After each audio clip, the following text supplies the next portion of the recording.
Part 1. The cosmological argument. Why is there something instead of nothing? Head outside on a night when the sky is clear and gaze at the stars.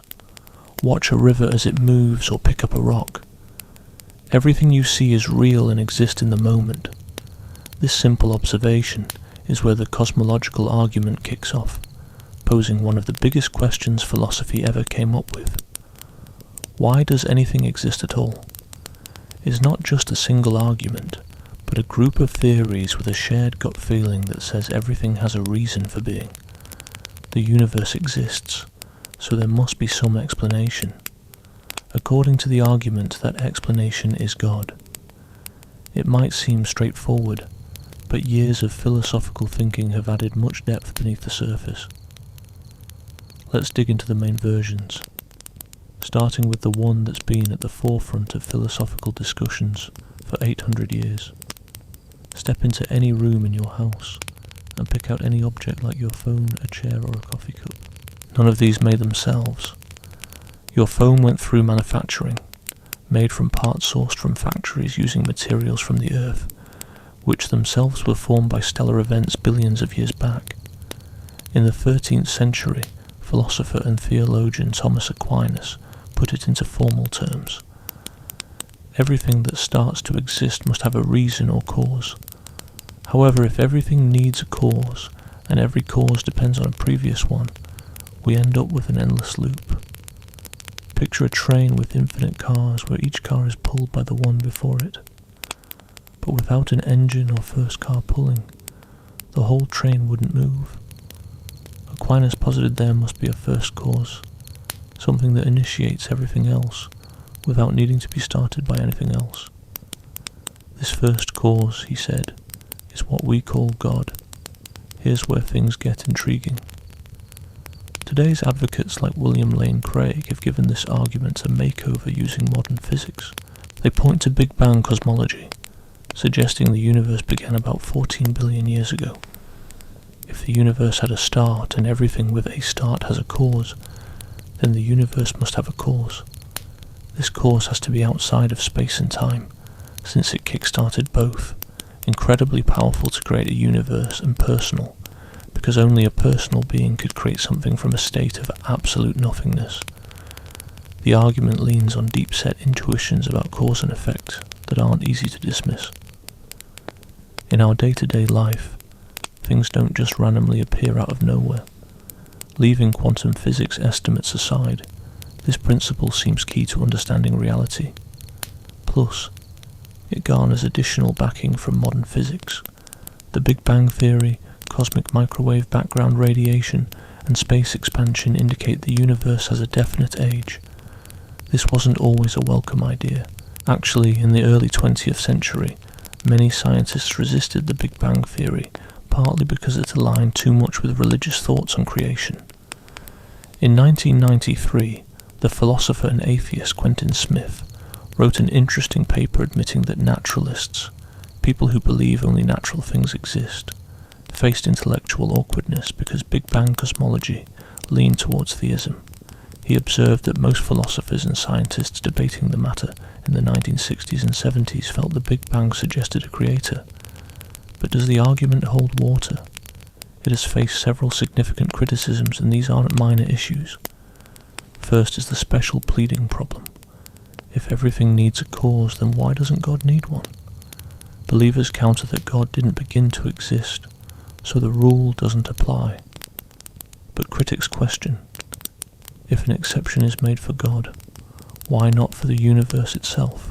In a notable 1927 debate with Frederick Copleston, Bertrand Russell suggested the universe might just be a brute fact, a thing existing without a need for explanation. When Copleston pressured him on whether observed phenomena need reasons but the universe doesn't, Russell famously replied, "The universe is just there, and that's all." Next, the challenge from quantum mechanics looms large. In quantum field theory, particles seem to appear without causes, or at least not in the usual classical sense. Virtual particles pop in and out of existence in the vacuum. Radioactive decay just happens on its own with no apparent triggers. People who support these ideas say quantum events aren't really without cause. They come from quantum fields and follow probabilistic rules. But critics argue that this suggests our basic understanding of cause and effect might be flawed at the core of reality. Then there's an issue about time itself. How do you cause something before time exists? Philosopher Adolf Grünbaum noted that causation needs time because causes come before effects. But if the Big Bang sparked time into being, there was no before. Asking what caused the universe might be as absurd as asking what's north of the North Pole. Another intriguing angle in this debate is an argument many philosophers find more nuanced. Gottfried Leibniz, a philosopher and mathematician from the 17th century, proposed what's called the argument from sufficient reason.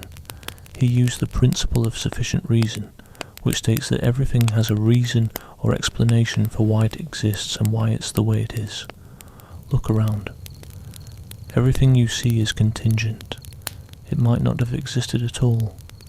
You might not have been born. The earth might never have formed. Even the laws of physics might have been different, as far as we know. Contingent things need explanations from outside themselves. My existence comes from my parents, theirs from their parents, and so forth. But even if this chain stretches back infinitely, Leibniz said, you still haven't explained why this entire chain exists rather than another, or why anything exists at all. Think of an infinite line of books, each copying from the one before. Even with infinite regress, the origin of the information remains unexplained. Leibniz concluded there must be a necessary being that exists by necessity and explains itself. He identified this necessary being as God. Today's philosophers like Alvin Plantinga and Graham Oppy dive deep into this argument, showing just how intricate it is. Plantinga argues that the principle of sufficient reason feels intuitively true, and rejecting it could lead to absurdity. If things exist without explanations, anything could happen for no reason. Why doesn't your coffee cup turn into a hippopotamus? Because there's no sufficient reason for such a change. Oppy counters by saying that the principle of sufficient reason might defeat itself. If everything requires an explanation, God's nature would too. If God's nature needs no explanation because it's necessary, then you've made an exception. If exceptions are allowed, the principle isn't absolute, and maybe the universe itself is an exception. Furthermore, Oppy states that even if a necessary being exists, there's no reason it has to be God. It could be the universe or an impersonal quantum field. The argument might cover too much or too little ground. This isn't just academic chatter. The cosmological argument impacts how billions perceive their existence. In 2005, philosopher Antony Flew, once a prominent atheist, announced he now believed in God. He cited the cosmological argument and DNA's origin as reasons for his change, shocking many in philosophy and showing the argument's power. On the flip side, many scientists and philosophers have dropped religious beliefs because they find the cosmological argument lacking. Physicist Lawrence Krauss wrote, "A universe from nothing, to explain cosmic origins without needing God." In Islamic philosophy, the cosmological argument, especially Al-Ghazali's version from the 11th century, remains key to theological discussion. The Kalam cosmological argument, as it's known, is vigorously promoted by William Lane Craig in numerous debates and is perhaps the most debated theistic argument in modern philosophy. So, after ages of discussion, where do we stand? For those who support it, the cosmological argument remains unbeaten, while critics believe it's been thoroughly disproved. What everyone agrees on is that this argument points out a big mystery about why anything exists at all. Why is there something rather than nothing? This is a question that just won't disappear. Whether God is the answer, whether the question itself is flawed, or whether we just have to accept that existence is a basic fact with no further explanation, it's an ongoing philosophical puzzle. The arguments also highlight something important about the whole debate surrounding God. Both believers and skeptics begin with basic beliefs that feel obvious to them, but not to the other side. Believers find it obvious that existence needs an explanation, while non-believers feel that suggesting God as the answer doesn't actually solve anything. It just shifts the problem elsewhere. As we look into other arguments, remember this pattern. The toughest disagreements aren't about the facts, but about which instincts and principles we rely on when facts are scarce. Part 2. The teleological argument. When design suggests a designer. Grab your smartphone and take a good look at it. Check out the camera, the processor, and how all those circuits and sensors are put together. You instantly see it as a product of smart people aiming to achieve certain goals. No one would argue it randomly came together. Now glance at your hand holding it. Think about your eye reading these words or your mind making sense of them. The teleological argument wonders, if things humans make need designers, and if nature is even more complex and purposeful, shouldn't it also have a designer? This idea has fascinated people for ages, as it starts with what seems clear. Nature looks designed. Birds have wings that are just right for flying. Fish are equipped with gills to breathe underwater, and your DNA contains more info than tons of encyclopedias. The teleological argument, from the Greek word telos, meaning purpose or end goal, argues this apparent design isn't an illusion, but evidence of a real designer, God. In the early 1800s, an English clergyman, William Paley, famously put this argument forward. Imagine you're walking across an open field and stumble upon a watch. You pick it up, notice all the little gears, springs, and hands working perfectly to tell time. You wouldn't think natural forces like wind and erosion randomly arrange metal and glass to create the watch. The complexity and purpose shown in the watch imply a watchmaker. Paley then compared this to the human eye. It has a lens to focus light, a retina to detect it, muscles to adjust focus, all connecting to a brain that interprets images. The eye is way more complicated and purposeful than any watch. If a watch needs a watchmaker, doesn't an eye need an eye maker? If human creations show design, and nature shows even more design, then nature must have a designer way smarter than humans. God.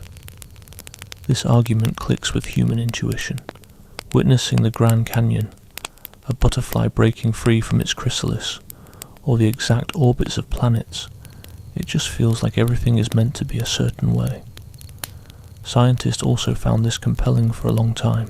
Isaac Newton used his laws of motion to describe God's design. Johannes Kepler felt he was uncovering God's ideas when he discovered planetary orbits. Robert Boyle, who founded modern chemistry, wrote a lot about how nature's design pointed to God. But in 1859 everything was shaken up.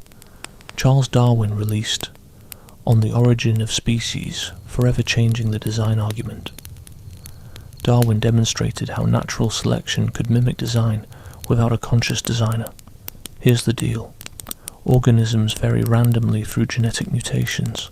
Some changes help them survive and reproduce, others don't.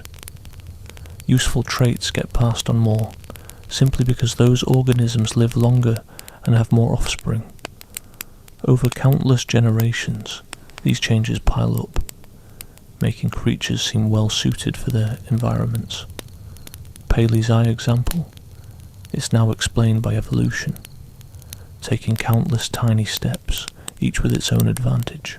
We can even see this progression today. Some creatures just have simple light-sensitive cells, others have cup-shaped clusters to detect light direction. Some have pinhole camera eyes, and eventually, there's the lens eye like ours. Every step offers a survival edge, with natural selection honing and improving each step. Evolutionary biologist Richard Dawkins, in The Blind Watchmaker, frames evolution as a blind watchmaker, creating design without intentionality. The design we see is genuine, but the designer is natural selection, an unconscious process playing out over eons.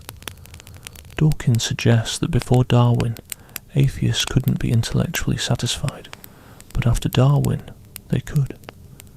Darwin made atheism respectable by explaining apparent design without God.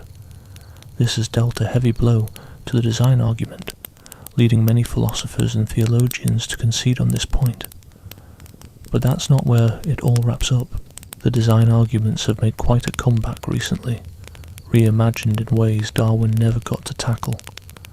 These modern supporters have pointed out something Paley overlooked. They claim that evolution can account for biological complexity, like the intricacy of living beings, but it struggles to explain specified complexity, which follows a distinct pattern. Think about Mount Rushmore, with its detailed presidential faces. The mountain itself is complex, but that complexity doesn't follow any set pattern. It's just shaped by random erosion. Those faces, however, are an example of specified complexity, as they reproduce the distinct faces of past presidents. William Dembski, a mathematician and philosopher, believes this specified complexity is a sure sign of intelligent design. Take DNA, for instance. It's a showcase of specified complexity as it matches the independent pattern needed for life's functional proteins. The genetic code, how DNA sequences line up with certain amino acids, seems arbitrary, much like a language, seemingly not dictated by chemical rules. Languages, codes, and information tend to come from intelligent minds, not mindless natural processes. Michael B. Hay, a biochemist, added to this conversation with his idea of irreducible complexity introduced in Darwin's black box. He suggests certain biological systems need all their parts to work together, so taking one away makes them useless. For example, consider the bacterial flagellum, which acts like a tiny motor spinning to move bacteria. It has a rotor, a stator, a drive shaft, and a propeller.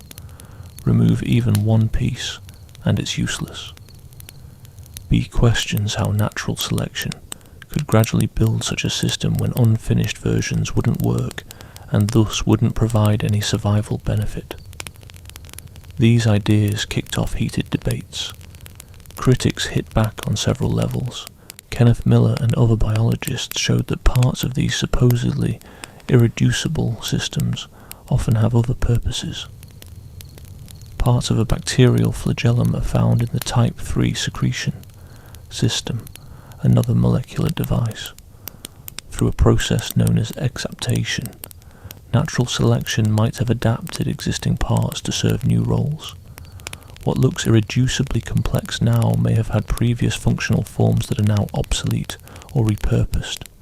Plus, opponents insist specified complexity isn't a surefire sign of design. Snowflakes exhibit specified complexity in their hexagonal patterns and yet form naturally. The arrangement of planets in our solar system follows patterns too, but we don't assume there's a cosmic arranger. Philosopher Elliot Sober highlights a more profound flaw in the design argument. To claim something is designed, we need a way to weigh its likelihood of being designed against it happening by chance. But how do we estimate how likely God would craft a particular biological system in a specific way? We don't have any line into what God might prefer or how he operates. Without that insight, we can't confidently say if design or natural processes are more likely explanations.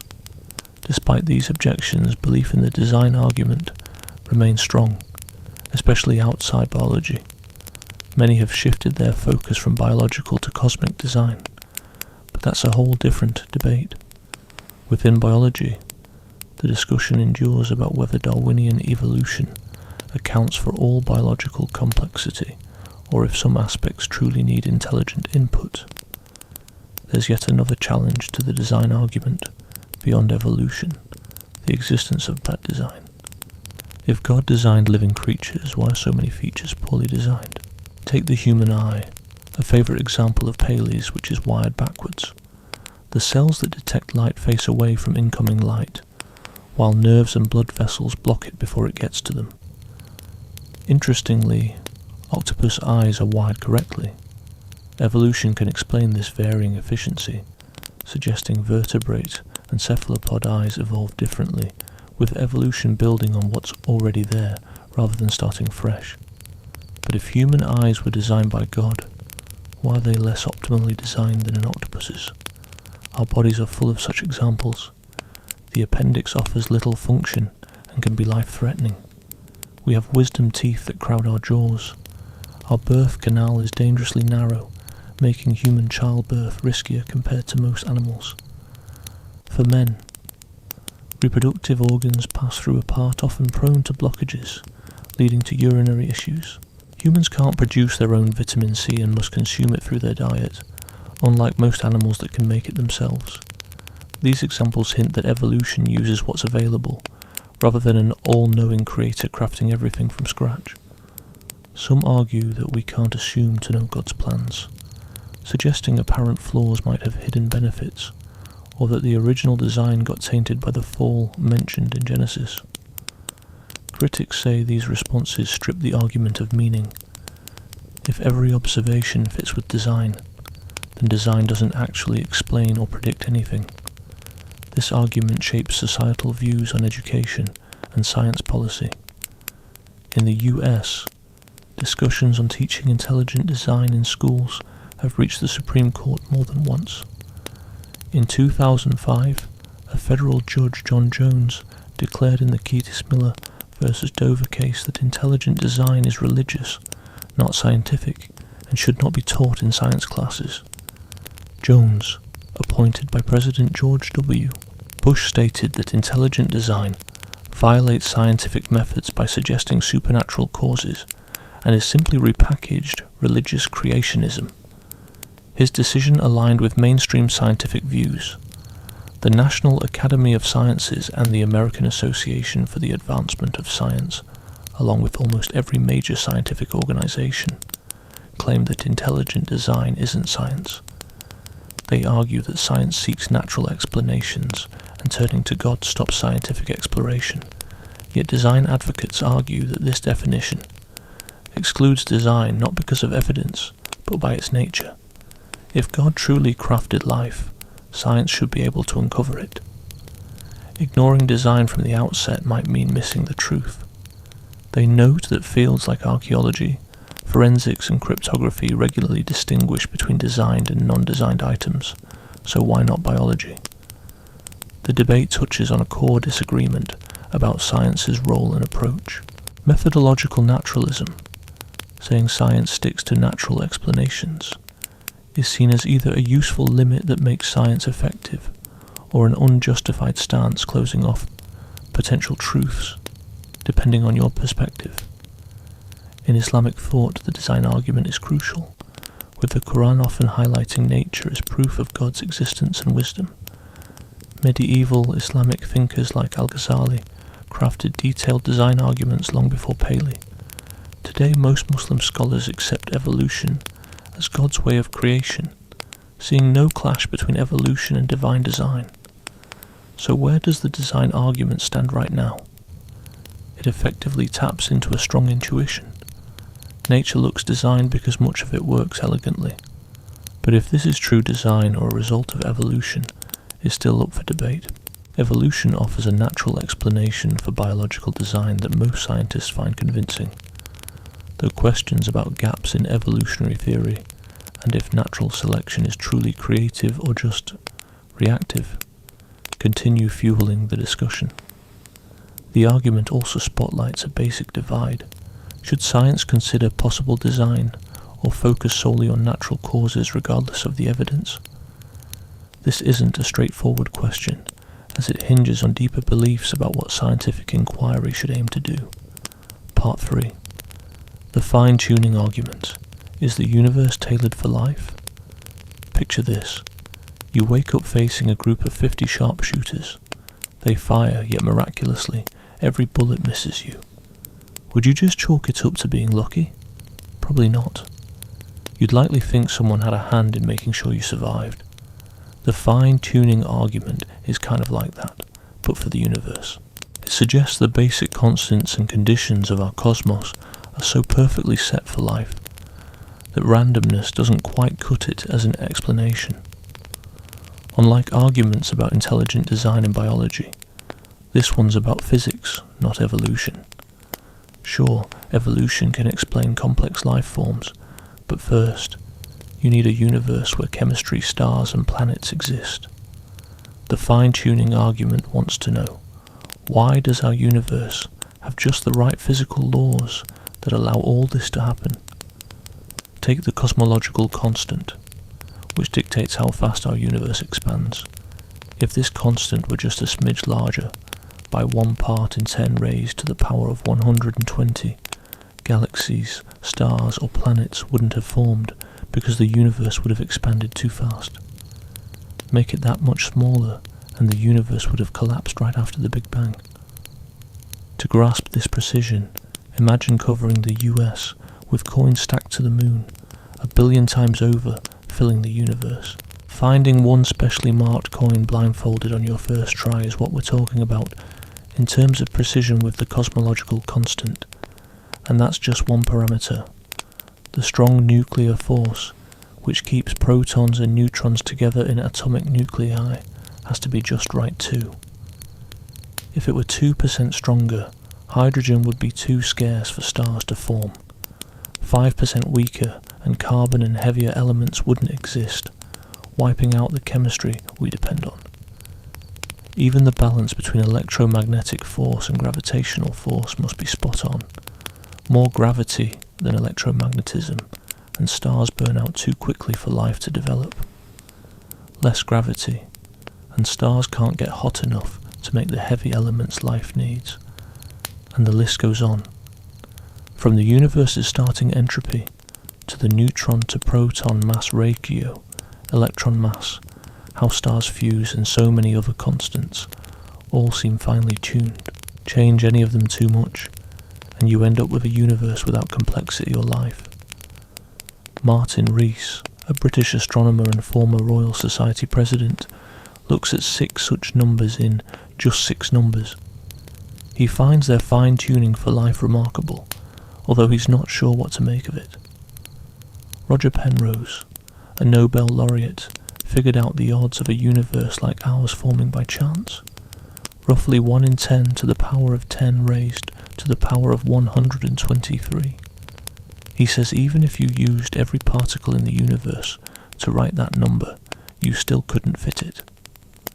Physicist Paul Davies contends that these exact values need an explanation, noting the strong suggestion of design, even if the theological implications are unsettling. Famed physicist Freeman Dyson once said, "The universe in some sense must have known we were coming." Philosopher and physicist Robin Collins frames this as an argument. The universe's fine-tuning is way more likely if God exists than if God doesn't. We observe this fine-tuning, so it strongly suggests God's existence, its basic probability. The evidence backs whichever hypothesis makes that evidence seem expected. What adds weight to the argument is that these constant values seem arbitrary. Unlike something like the speed of light, which might be tied to spacetime's geometry, many constants seem like they could be set to anything, yet they're all tuned perfectly for life. However, critics suggest a compelling alternative, the multiverse theory. If there are endless universes out there, each with its own set of physical constants, then it's no shocker that we exist in a finely tuned universe.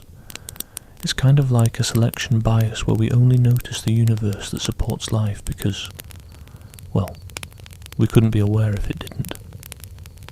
Think about a lottery winner saying, "What were the chances I'd win?" The odds were sky high, but somebody was bound to win, and whoever wins will obviously be astonished. In a scenario with trillions of universes, one was going to hit the fine-tuning jackpot, and that's the one we're in, because we have to be. The idea of a multiverse isn't just random guesswork. Some serious scientific theories actually suggest multiple universes with different constants. The theory of eternal inflation hints that our Big Bang might just be one among countless others in an ever-expanding universe. String theory, which tries to marry quantum mechanics with general relativity, seems to offer around 10 to the power of 500 possible solutions, with each potentially matching a different universe with its own distinct physics. Those who believe in fine-tuning have their counter-arguments. Firstly, they claim that even the multiverse theory requires some fine-tuning. The processes that create universes, be it eternal inflation or quantum tunneling, are governed by laws that need specific parameters. Why do these higher-level laws align so perfectly to produce universe-creating processes? All we've done is bump the fine-tuning dilemma up a notch. Second, philosopher John Leslie proposes a neat analogy. Imagine standing before a firing squad of 50 shooters. They shoot and yet all miss. Someone might say, maybe there are tons of firing squads everywhere, and you just happen to be at the spot where they all missed. Does that make you feel any better, or would you still think the miss wasn't by chance? Doubling or tripling the occurrences doesn't erase the need to understand why, defenders argue. Thirdly, critics say that the multiverse theory seems to fly in the face of Occam's razor, which is all about keeping things simple. Are we really going to dream up trillions of unseen universes to account for one well-tuned one, rather than just suggesting maybe a designer is involved?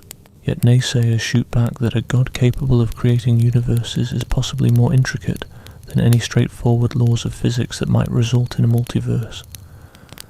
William of Ockham, the man behind this simplicity principle, was a God-believing monk in the 1300s, but his point was that explanations should involve fewer types of entities, and arguably, physical ones are less complicated than supernatural beings. Victor Stenger, a physicist who was known for his atheism until his passing in 2014, took on the whole fine-tuning argument in his book The Fallacy of Fine-Tuning. He pointed out that many so-called fine-tunings might be overblown or wrong. Scientists usually tweak one constant, while keeping others steady. But what if constants are interconnected, leading changes in one to automatically adjust others? Computer models propose that life-friendly universes might exist over more extensive parameter ranges than people often say. Also, Stenger questioned whether life always means carbon chemistry. Other kinds of complexity could spring up under different physical laws. The fine-tuning we talk about revolves around life as we know it, not all kinds of complexity or consciousness. Defenders argue that Stenger's simulations aren't without controversy, and that the wider ranges he describes still scarcely touch the vast possibility landscape. They also mention that despite imagining wildly different life forms, we've never seen any life that doesn't revolve around chemistry, which depends on specific conditions absent in most possible universes. The discussion of fine-tuning ties into big questions about how we view probability and explanation. How should we set odds for physical constants? If these values are indeed arbitrary, should uniform probability distributions be our guide? Uniform based on which standard, linear, logarithmic, or another? Different assumptions lead to varying probability outcomes, with no solid reason to favour one method. Neil Manson and Michael Thrush compiled an extensive academic collection on fine-tuning, featuring essays from both supporters and skeptics of the idea. The ongoing debate about fine-tuning has both sides armed with clever counters to major criticisms, and neither is backing down. It's at a standstill where moving forward needs some groundbreaking discoveries in basic physics. There's also the issue of what purpose God would have in fine-tuning. People like Elliot Sober question why, if God could create any universe, God would opt for one where life barely scrapes by thanks to lucky constant values. Why not craft a universe where life thrives no matter what the physical constants are? This fine-tuning could imply that God's options are limited, having to operate within the confines of physical laws rather than bypass them entirely. Richard Swinburne, a well-known Christian philosopher, counters by suggesting that God might appreciate life arising out of natural laws rather than through constant miracles. Perhaps a universe, woven together by graceful mathematical laws that naturally lead to life, is more impressive than one that needs regular divine interference. The fine-tuning argument has influenced how scientists view their work. For instance, Francis Collins, who once led the Human Genome Project and now runs the National Institutes of Health, says fine-tuning played a big role in his conversion to Christianity. On the flip side, Nobel laureate Steven Weinberg, who helped unify electromagnetic and weak nuclear forces, sees fine-tuning as a clue, pointing to a multiverse instead of towards God. This argument also highlights the varying ways different academic circles weigh evidence. Many physicists find it scientifically sound to propose countless unseen universes if it sorts out theoretical puzzles and stems from current theories. Meanwhile, philosophers and theologians often see this as an unnecessary leap in comparison to theism. Is it more sensible to assume a multitude of unseen realms or just one cosmic mind? Interestingly, some theologians have started to accept the idea of a multiverse while keeping their belief in God intact. They suggest that God could create multiverses just as easily as single universes, and the mechanism isn't as crucial as the creator's role. This shifts fine-tuning from being solid proof of God to being evidence that fits with God, but doesn't necessarily point directly to God. So what's the current state of the fine-tuning debate? The precise nature of cosmic constants is a scientific fact that's been well documented. Whether this precision needs an explanation, and whether that explanation should be God, a multiverse, or something completely different, is still hotly debated. The core of the debate touches on what we ought to consider a substantial explanation, and what we should accept as a basic fact of nature. Different views on these bigger questions lead to differing conclusions about fine-tuning itself. Part 4. The ontological argument. Proving God with pure logic. Most approaches to proving God's existence start by looking at the world around us, things like motion or design or how finely tuned everything seems, and use these as a springboard to suggest something bigger that exists beyond what we can see. But the ontological argument is a whole different ballgame. It claims that you can prove God exists using just logic, without pointing to anything physical. It tries to show that denying God's existence is as absurd as saying a square can be a circle. This has been labelled the most contentious proof in philosophical history. Some brilliant thinkers have been completely convinced by it, while others brush it off as mere word tricks. What's really interesting is that even after a millennium, philosophers still can't reach a consensus on whether the argument is sound. Anselm of Canterbury, an 11th century monk, was the first to lay out this argument in his work, Proslogion. He kicked things off with a definition: God is that which nothing greater can be imagined. This definition nails a fundamental truth about God. If you can dream up something greater than what you call God, then you're not actually considering God. Anselm noted even atheists get this definition, even if they're only recognizing what they're denying. Therefore, the idea of God at least exists in the mind. But something real is better than just an idea.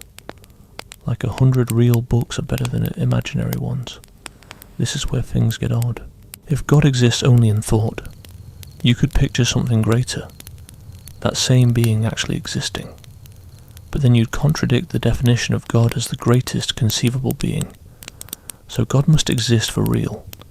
When people read this, they often feel something's off, although it's hard to pinpoint what. The argument seems to create existence from mere definitions, as if you could logically think God into reality, yet the logic checks out. If the premises hold, the conclusion should too. So what part should be questioned? There was a monk named Gonilo, who was Anselm's contemporary, who came up with a funny counterexample. He imagined the most perfect island possible, one no greater could be thought of. According to Anselm's logic, This perfect island must exist because a real one is better than a dream. But that's silly.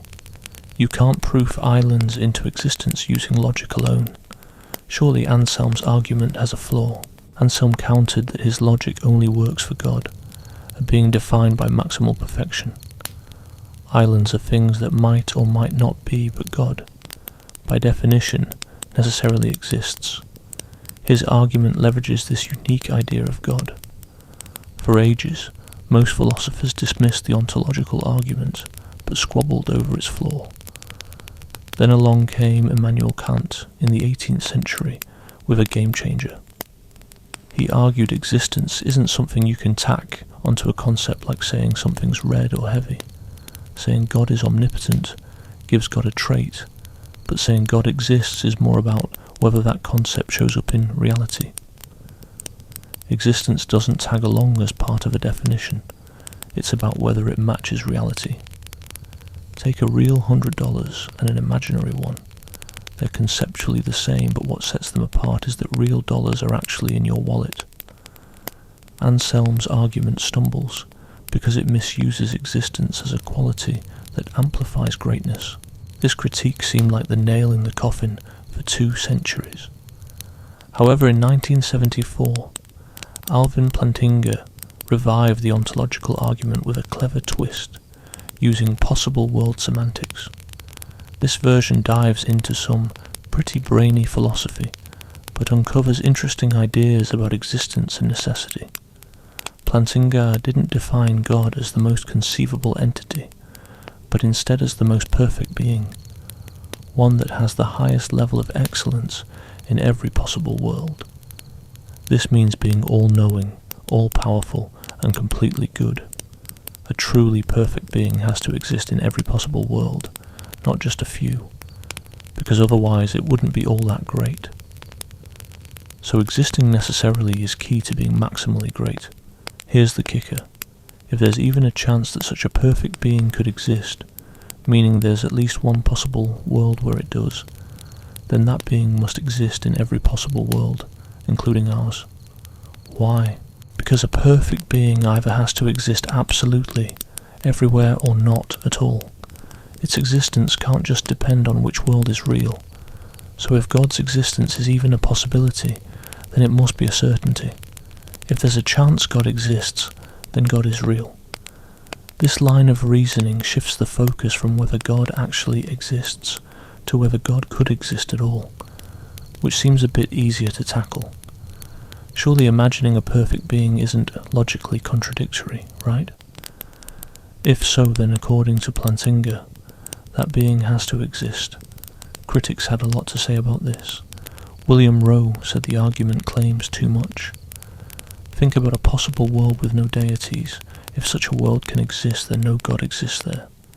But if God has to exist everywhere, including the godless world, that's a contradiction. So if a no-God world is conceivable, then God doesn't exist. We're now left with 2 arguments. If God possibly exists, then God exists. If God possibly doesn't exist, then God doesn't exist. They're structured the same. The ontological argument doesn't really help us figure out which scenario is real. It shows that God either definitely exists or definitely doesn't, which we kind of already assumed. Graham Oppy criticized that the argument assumes what it aims to prove. The premise that maximal greatness might be real links straight to the conclusion that God exists. If you already think God's possible, you'll accept the starting point. If not, you won't. The argument doesn't give a separate reason to believe its premise, so it's unlikely to sway skeptics. Even Plantinga admitted this drawback. He said the argument doesn't prove God's reality to skeptics. It just shows that belief in God is reasonable. If you find God believable, you're entitled to believe God exists since the possibility points to reality. There are also bigger questions about logic and possible worlds. Is it even sensible to talk about all possible worlds? Are these worlds actual places, as David Lewis suggested, or just convenient make-believe? If they're fictions, can we really draw conclusions about real existence from them? Some philosophers argue the argument misreads the idea of possibility. J.L. Mackie thought maybe necessary existence doesn't make sense. Everything that exists now is just the way things happen to be. The only necessary truths are logical ones, like math, and they don't claim real things exist. But defenders argue we accept some things as necessarily existing. Numbers and logical truth seem to fit this bill. Why should a necessary being be harder to accept than necessary abstract ideas? The ontological argument ties into the conversation between faith and reason. Anselm saw his work as understanding faith more deeply. He already believed in God and was looking to understand that belief rationally. The argument wasn't to prove atheists wrong, but to show believers their faith made sense. This presents a puzzle. If the argument's sound, why are there smart atheists? Plantinga suggests that maybe sin or fallibility obscures obvious truths. Critics say this just assumes religious ideas to explain why others reject them. The ontological argument uncovers something intriguing about our understanding of rationality itself. We like to think our reasoning is objective, that strong arguments can convince anyone. But the ontological argument shows that even perfect logic can fail to persuade when people disagree about basic ideas or assumptions. This argument might be either flawless or have a sneaky mistake, and even great philosophers can't decide which it is. Curiously enough, some theologians don't buy into the ontological argument, even though they do believe in God. Aquinas turned down Anselm's take, saying we can't grasp God's essence well enough to figure out if existence is part of it. Then there's Karl Barth, a big-shot theologian of the 20th century, who believed proving God through logic reduces God to human reasoning, messing with divine transcendence. Meanwhile, others like the argument because it keeps God beyond scientific inquiry. God's not just another thing in the universe that depends on observation for its existence. God either necessarily exists or not at all, and only reason can sort that out. The argument also makes us rethink atheism. If the argument holds up, atheism isn't just mistaken, it's necessarily so, like claiming square circles can exist. Atheists would be denying something that logic could apparently prove. Thus the stakes are incredibly high. Either theism becomes an inescapable truth, or the argument has a hidden flaw missed by sharp minds. So, where do we stand? The ontological argument is either deep and meaningful, or a clever trick, a way to prove God's necessary existence, or just confusion about what logic can do. Even after a millennium, philosophers are still split. The argument inspires plenty of academic papers, with each side crafting more nuanced versions and counter-arguments. One thing we're confident about: the ontological argument isn't obviously incorrect. If it were, philosophy would have dropped it long ago. Its lasting appeal indicates it taps into profound issues about existence, necessity, and the boundaries of reason. Whether it ultimately wins out hinges on tricky questions in modal logic and philosophical semantics that are still up for debate. Part 5. The moral argument. Where does right and wrong come from? A kid sees another take a toy and yells, "That's not fair." A stranger risks their life to save someone drowning in the river. A community unites to punish a murderer, even when the victim's family isn't seeking justice. We consider the Holocaust to be evil, not just unfortunate or a bad evolutionary development, but truly evil. These events hint that moral truth might exist beyond what people think. So the moral argument and questions: where does this sense of objective morality come from? If moral values and duties are genuine aspects of the universe, they seem to imply there's a lawgiver, an ultimate source of goodness. The argument concludes that this source is God. C.S. Lewis, the well-known 20th century author and Christian apologist, popularized this idea in Mere Christianity. He observed that when people argue, they refer to a right and wrong code they assume others already get. Instead of saying, "I don't like what you did," they say, "What you did was wrong," and expect this to be a compelling point. This suggests that morality is not like a personal preference for ice cream flavours, but is instead akin to geometric truth. Lewis noted that cultures worldwide share strikingly similar moral principles. Everywhere condemns murder, lies, theft, and betrayal within communities, while all value bravery, loyalty, and kindness.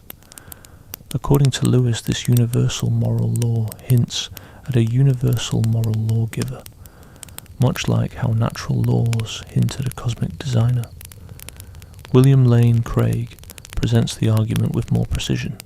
First premise: without God, objective moral values and duties don't exist. Second premise: objective moral values and duties do exist. Conclusion: therefore God exists. The first premise argues that without God, morality just becomes human tradition, evolutionary quirk, or personal taste. None of these provide a basis for objective moral truth. Social norms differ among cultures. Some embraced human sacrifice while others despised it. If morality is merely tradition, neither is inherently wrong, they're just different habits.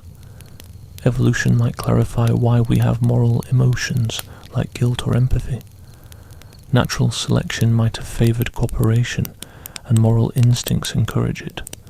But this explains only the development of moral beliefs, not their validity. Evolution focuses on survival and reproduction, not on justice.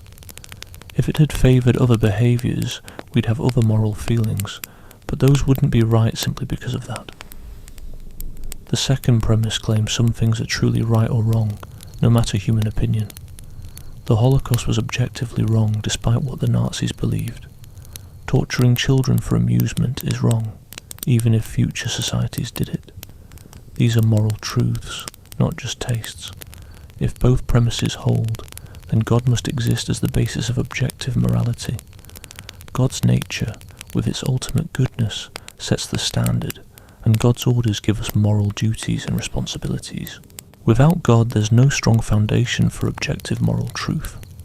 Many people find this argument aligns with their moral experiences. When we say slavery is wrong, we aren't just saying, right now, my culture says no. We mean that slavery defies human worth in a way that goes beyond cultural differences. This feeling of ultimate moral truth likely requires a higher source. But critics challenge both premises passionately, starting with the first premise. Why must objective morality need God? Maybe moral truths are more like math truths, objective facts that exist on their own, without needing any mind, human or otherwise. Eric Wielenberg, a philosopher on atheistic moral realism, suggests that moral qualities can be as straightforward as brute facts. Just like electrons inherently have a negative charge, humans might inherently possess dignity and rights. These moral truths aren't aimless. They relate to natural truths, meaning any creature with specific natural qualities, like rational awareness, automatically carries moral qualities like dignity. Proponents counter with the grounding objection. Mathematical truths can exist without minds, because they don't demand anything from us, but moral truths do. They tell us what actions we ought to take. How can something abstract make us feel obligated? Usually, obligations come from someone with the power to enforce them. Plus, why would we expect moral qualities to depend on natural ones? Why should being rational earn us respect rather than being strong give us authority? If this connection just is what it is, it seems strangely perfect, like the universe is wired for morality. Theism says this is because God set it up that way, but critics argue theists still face hurdles. Why is God's nature considered good? If it's because it matches an external standard, then that standard exists without needing God. If God's nature just is good without any scale to measure it by, saying God is good becomes meaningless, like saying single guys aren't married. This goes back to Plato's Euthyphro. where Socrates questioned if something is good because God says so, or if God says it because it's good. If it's the first, then morality could have been entirely different. If it's the second, goodness stands on its own, outside of God. Defenders propose divine nature theory as a middle ground. God doesn't make up moral truths randomly, nor do these truths exist by themselves. Instead, God's inherent nature is the good, and his commands naturally stem from that. Cruelty wouldn't be possible for God as it contradicts his loving essence. Critics, however, wonder if this actually fixes anything or just moves the problem. Why is God's nature good and not bad? If there's no answer, if God's goodness is just a given, why not see human worth as a given too? Both ideas start with basic, unexplained moral truths. Also, the belief in objective morality is contested. Error theorists like J.L. Mackie claim objective morality isn't real. Our moral talk is really about feelings or social norms, not truth about the world. Saying murder is wrong translates to murder is bad, or don't murder. Mackie thought objective moral values would be quite strange, not fitting with anything else we know. They'd need to drive actions, giving reasons just by existing in reality. But the universe, as science describes it, has only matter and energy, with no moral qualities built in. Moreover, moral differences have always existed across cultures and time. Lewis saw some commonalities, but researchers have noted big variances. Some societies allow infanticide, others strictly forbid it. Attitudes towards homosexuality also vary widely. Ongoing disagreements hint that morality is more cultural than universal. Defenders of objective morality argue that disputes don't prove morality is subjective. People argue about science and history too, yet we trust in scientific and historical facts. Moral disputes often arise from factual misbeliefs or flawed logic, not from opposing core ethics. For example, societies that practiced human sacrifice believed it was crucial to appease gods. They valued life but misunderstood how to protect it. The real disagreement was whether gods demanded such sacrifices, not whether suffering is bad. There's also moral progress to consider. We look at slavery and other past wrongs as moral progress, not just changes. Progress implies a standard for betterment. If morality is personal, past societies weren't wrong, just different. Critics suggest moral progress exists but doesn't need objective morality. It can be judged by shared goals like reducing harm.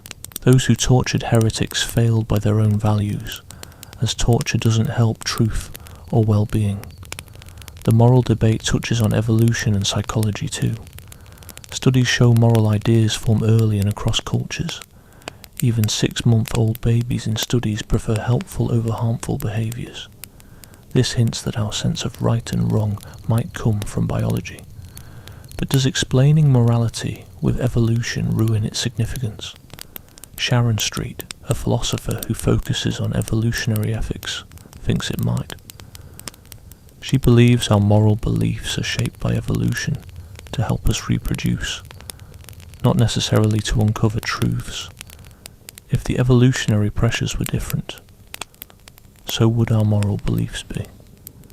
This suggests our morals might not be about truth, but more about evolution and survival. On the other hand, people like Alvin Plantinga argue that if God exists, this issue doesn't arise. God could have equipped us with the ability to perceive moral truths, possibly using evolution as a tool. However, if you don't believe in God, it's hard to see why evolution would give us reliable moral beliefs, when it's mainly about survival, not truth. Critics say that evolution might still lead to some accurate moral beliefs, because cooperating helps us survive. Societies that discourage murder, theft and betrayal tend to thrive. So even in a godless view, evolution might promote reliable moral beliefs about cooperation. The moral argument has a huge cultural significance. Dostoevsky famously said, "If God does not exist, everything is permitted," suggesting that without God, morality might seem baseless. Some worry that losing faith means losing moral structure. Yet, atheists like Kai Nielsen and Eric Wielenberg argue morality remains intact without God, maybe even becoming better. They point out that religious morality has at times supported slavery, genocide and oppression because these are seemingly condoned in holy texts. Secular ethics can offer clearer guidelines based on human well-being. This links to the issue of religious violence. If God's grounding morality, why have people done terrible things in religion's name? Think of the Crusades, Inquisition, religious wars and terrorism, often justified by invoking God. Defenders say these acts go against religious teachings and are often just political moves. But critics argue that if God is the source of clear moral truths, why is there so much religious disagreement and violence? In Islamic thought, this moral debate has different facets. Some Islamic scholars strongly support divine command theory, suggesting actions are right because God says so. Meanwhile, Mutazilite thinkers believe reason can find moral truths on its own, even though these truths ultimately come from God. So where do we stand with the moral argument? It highlights a real dilemma. Our moral experience suggests there's something objective and beyond human rules. Whether that something points to God or can be explained by natural morality is still hotly debated. This argument challenges naturalists to explain what grounds moral truth and theists to justify why God-centered morality hasn't led to a more unified moral perspective or conduct. Part 6. The case for consciousness. Can matter truly think? Close your eyes and tune into your own mind. Think about the vividness of red you imagine, the intensity of pain or the joy of pleasure, and the unique feeling of being yourself. Philosophers refer to these as phenomenal properties or qualia, the subjective aspects of being conscious. Now, open your eyes and think about your body, neurons firing away, chemicals moving around, electric signals racing through the brain. The argument from consciousness questions how physical stuff can give rise to personal experiences. This is what David Chalmers famously termed the hard problem of consciousness.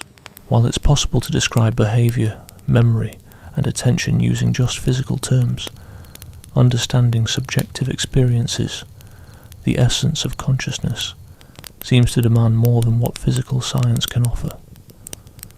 Thomas Nagel illustrated this with his noteworthy essay, What is it like to be a bat? Bats use echolocation, interpreting the world through sound.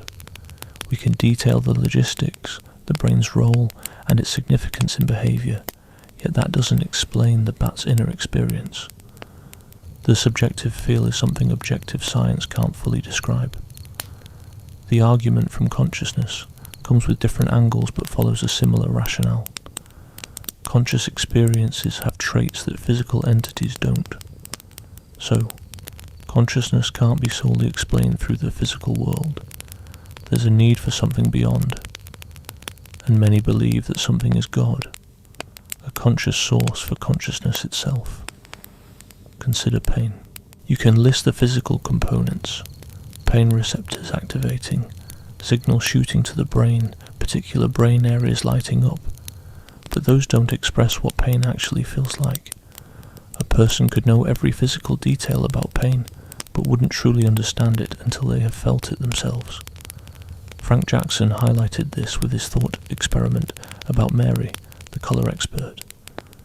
Mary, confined in a colourless room but knowledgeable about all physical aspects of colour, finally steps out and sees red. Even with her knowledge, she experiences something fresh, what red truly looks like. If she learns something unexpected despite knowing all physical facts, then consciousness involves non-physical elements. Physical sciences don't cover everything about consciousness. J.P. Moreland and William Lane Craig utilize this reasoning to support the existence of God.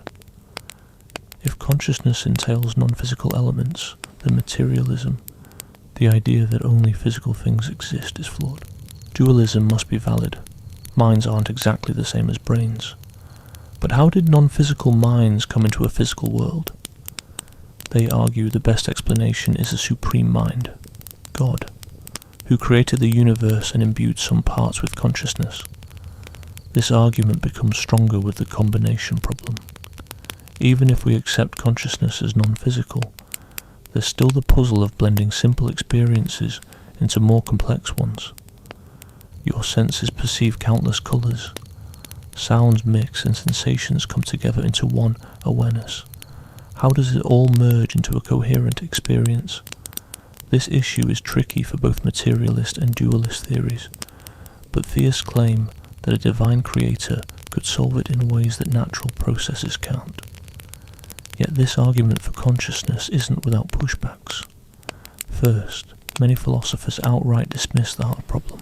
For instance, Daniel Dennett contends that consciousness isn't anything mysterious, but merely the sensation of complex information processing. There is no elusive heart problem, just a misunderstanding of what needs to be explained.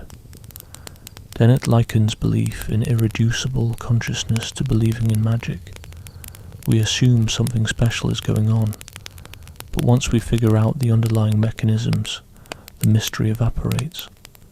The idea that consciousness can't be purely physical is, according to him, a cognitive trick, much like magic tricks puzzling us until we learn the secrets behind them. Critics, however, claim that Dennett sidesteps the core issue.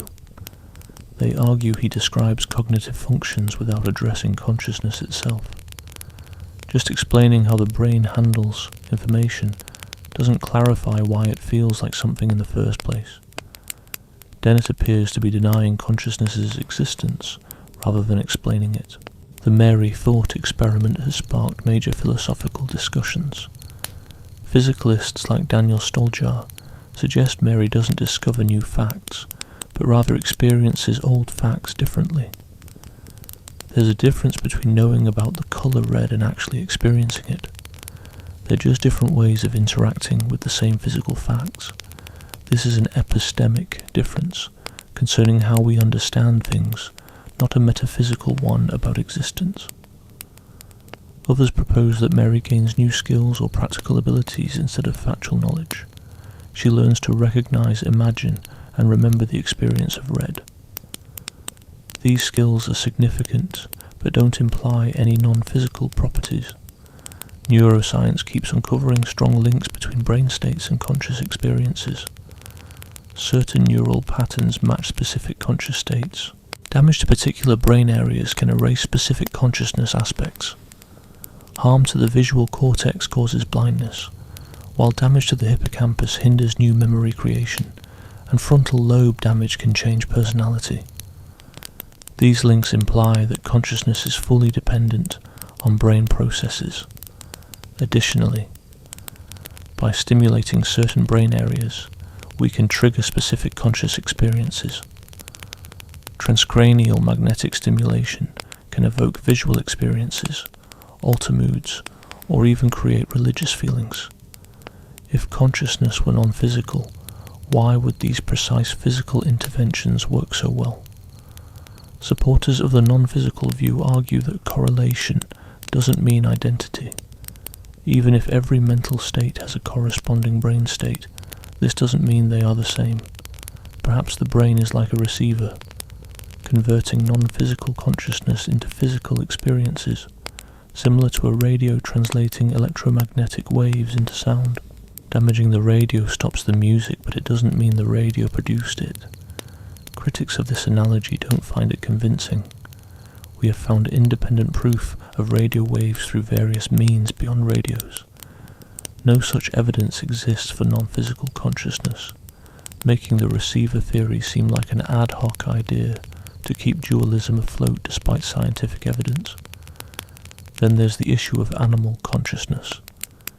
If consciousness depends on a non-physical soul, when did these souls emerge in evolution?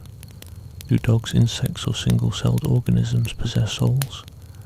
Determining where to draw the line feels arbitrary, but if consciousness evolved gradually, it implies consciousness is a physical property that varies in degree rather than a non-physical, all-or-nothing essence. Though Thomas Nagel finds the consciousness argument compelling, He doesn't see theism as a solution. In Mind and Cosmos, he questions materialism's ability to explain consciousness, but doesn't think invoking God helps either. Instead, he proposes a radically new science that regards consciousness as fundamental to the universe alongside matter and energy. Consciousness might be ingrained in reality's core, naturally arising when matter organizes in certain ways. This panpsychist view, proposing that consciousness permeates nature, has gathered some unexpected support among philosophers and scientists. Philip Goff posits that perhaps electrons have basic consciousness forms, with complex consciousness arising when these simple conscious entities merge. This approach avoids both eliminative materialism, which dismisses consciousness, and dualism, which totally separates mind and matter.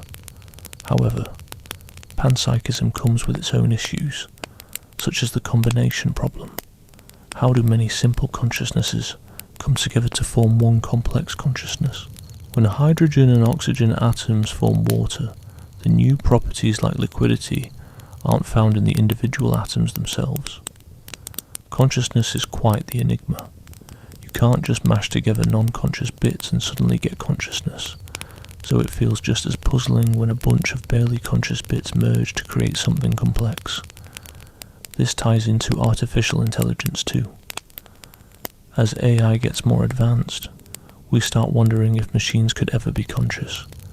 If consciousness is purely physical, maybe super complex computers could become conscious. But if it's tied to some non-physical stuff, then no amount of sophistication will make a computer conscious. This has real-world consequences. If future AI is conscious, it might deserve rights, moral consideration and protection from harm. So consciousness isn't just a philosophical riddle, it's an ethical dilemma as well. Proponents of the consciousness argument point out that denying the existence of consciousness, like eliminative materialism does, leads nowhere sensible. If consciousness is just an illusion, then who exactly is experiencing the illusion? After all, being tricked requires some awareness, so saying consciousness doesn't exist while calling it an illusion doesn't add up. The only thing we can be completely sure of is that we are conscious. Plus, if materialism falls short of explaining consciousness, it suggests there's something beyond the physical realm. Science should chase evidence wherever it takes us, even into non-physical territories. Dismissing dualism just because of materialist leanings is unscientific if in fact consciousness needs dualism. Critics argue we should stick to a materialist approach until it truly fails. Science has demystified stuff that seemed impossible to explain physically, like lightning, life, genetics and diseases. Consciousness might follow the same path as neuroscience progresses. Jumping to God as a solution cuts off scientific exploration too soon. So where does the consciousness debate land? It highlights a real puzzle that material science hasn't fully cracked yet. Whether this mystery calls for divine explanation, waits for advances in neuroscience, requires new ideas like panpsychism, or is just a mix-up on what requires explaining is still hotly debated. The hard problem of consciousness remains tough, and solving it could hugely impact how we view ourselves and our role in the universe. Part 7. The debate on religious experience. Can billions be mistaken? A woman bows her head in prayer and feels an incredible sense of calm, a presence she believes to be God's love. A man, deep in meditation, talks about merging with the divine, losing himself in boundless consciousness. Over the ages, in every society, countless individuals have described encounters with something sacred that changed their lives and made them certain of a spiritual existence. The case for religious experience is straightforward. Should we not seriously consider these testimonies as evidence of God? Unlike other arguments that depend on complex theories, this one is rooted in real-life experiences. For many believers, God isn't just an idea drawn from evidence. God is something they've personally encountered, as tangible as seeing colours or hearing sounds. William James, an American thinker and psychologist, called such mystical experiences ineffable and noetic, hard to put into words yet deeply convincing of their truth. Richard Swinburne presents this as the principle of credulity. If something appears before us, we should believe it's there, unless we have solid reasons to doubt it. Just as you trust that you see a table unless you're dreaming or hallucinating, you should similarly trust experiences of God.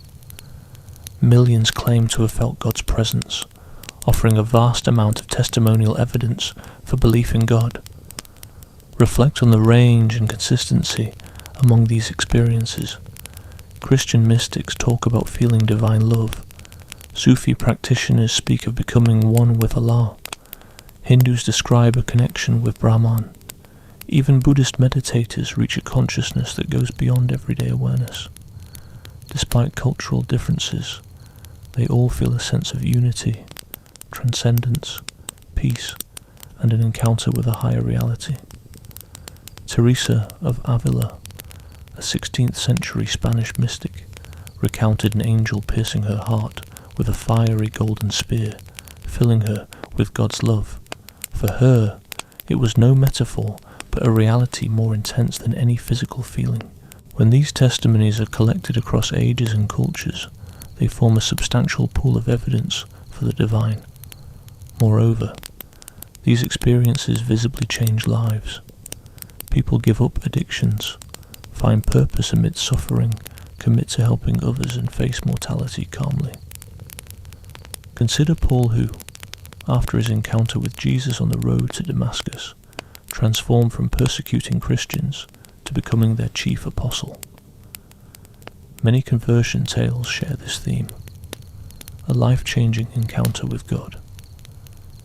Alvin Plantinga advanced a thoughtful take on this argument. He asserts that if God exists, it makes sense for God to allow humans to know him directly, beyond just reasoning. Faith in God would be naturally fundamental, not needing proof, much like belief in other minds or the external world doesn't need evidence. We simply sense God, and if God made us to do so, this perception is trustworthy. But this argument from religious experience faces serious challenges. Firstly, these experiences often contradict one another. Some people experience Jesus, others Allah, some Brahman, and others affirm the Mormon testimonies. These experiences lead to mutually exclusive beliefs about God's nature and requirements. They can't all be correctly perceiving ultimate reality if they conflict.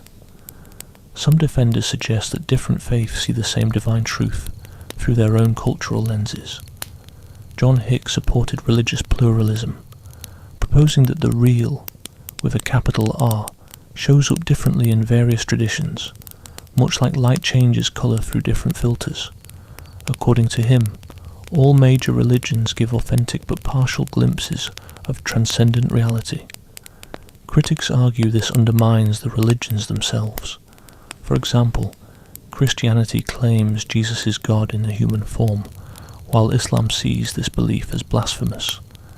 These aren't differing views of the same truth, but are conflicting statements. Religious pluralism leaves no one satisfied, since it denies each religion's core tenets. Secondly, there are natural explanations for religious experiences. Brain science tells us that tweaking certain brain parts can lead to mystical experiences, like sensing someone's presence, feeling at one with everything, or losing your sense of self. The God helmet, an invention by Michael Persinger, can give people religious-like experiences using magnetic fields. Psychedelic drugs such as psilocybin produce feelings that are just like spontaneous mystical experiences. Studies indicate that meditation and prayer change brain activity in predictable patterns. Activities like focusing hard, sensory deprivation, rhythmic movements, and controlled breathing can all change your state of mind in a way that feels religious. This points to religious experiences coming from brain states, not from real encounters with divine entities. Some argue back, saying that just because brain activities are involved doesn't mean there isn't a divine cause behind them. If there's a deity that made our brains, it makes sense that they would use the brain to communicate. Finding brain patterns linked to religious experiences doesn't disprove a divine presence, any more than finding brain activity linked to vision proves we aren't seeing real things. It's possible that a deity uses natural brain processes to reach out to us instead of doing something overtly miraculous. Another view is that religious experiences are too tied to cultural background. Christians may envision Mary or Jesus, while Hindus encounter figures like Shiva and Krishna, never Jesus, and Muslims visualize Muhammad or Buddhists' nirvana. These experiences match cultural scripts so well that calling them real encounters with a spiritual reality seems off. Research shows suggesting someone might experience something actually ups the chance they will. This points to these experiences being built more from psychology than from interactions with an external reality. Detractors say that while culture helps shape the way we talk about experiences, it doesn't mean those experiences aren't real. You'd still see a table even if your culture didn't have a name for it, but culture shapes how you talk about and understand it. Similarly, divine communication could be real across cultures, but how people interpret it depends on their cultural lenses. Additionally, there are people who chase religious experiences but never have them despite earnest effort. They might pray for years or meditate deeply, yet get nothing. If religious experiences were a reliable signal of a divine presence, wouldn't those sincerely seeking them always find something? While everyone who has working senses can see the physical world, religious perceptions seem hit or miss. If the absence of divine experience is notable, shouldn't it weigh against the belief in divine presence just as much as having such an experience supports it? If we go by the principle of believing what seems true, then if a God feels absent, one should conclude that God really isn't there. This epistemic principle cuts both ways. Some argue that connecting with a deity requires faith, openness and ripe conditions, which many seekers lack. God supposedly doesn't reveal to closed-off or unready minds. Critics say that sounds like making excuses. When experiences support belief in the divine, they're counted, but when they don't, it's somehow the seeker's fault. There's also the issue of unsettling religious experiences. Some report meetings with evil forces, overwhelming dread, or sensing something malevolent. Sleep paralysis often comes with frightening hallucinations. If one accepts positive religious encounters as evidence, shouldn't negative experiences be counted similarly? Or do we pick the ones that fit our beliefs and ignore the rest? This argument also faces hurdles from psychological studies of religion. They show that religious experiences tie into personality traits, mental health, and the way our brains are wired. People with temporal lobe epilepsy might experience intense religious feelings during seizures. Those with schizophrenia sometimes think their symptoms are divine messages. This isn't to say all religious experiences are just brain glitches, but it highlights the vital role the brain plays. Plus, just because an experience feels intense doesn't mean it backs up a true belief. People have reported strong spiritual experiences even while doing things others view as misguided, like followers of Jim Jones who felt spiritually moved while drinking poison Kool-Aid. Members of the Heaven's Gate cult were convinced their encounters proved a spaceship was trailing behind Comet Hale-Bopp. Just because someone is sincere and passionate doesn't mean they're right. William Alston likened religious experience to our everyday senses, pointing out that even our senses can deceive us. We can hallucinate, misinterpret things or fall for illusions. But we don't assume our senses are always wrong. Instead, we develop ways to tell what's likely true from what's not, like checking for consistency, looking for evidence, and making predictions. Alston suggested that religious communities do something similar.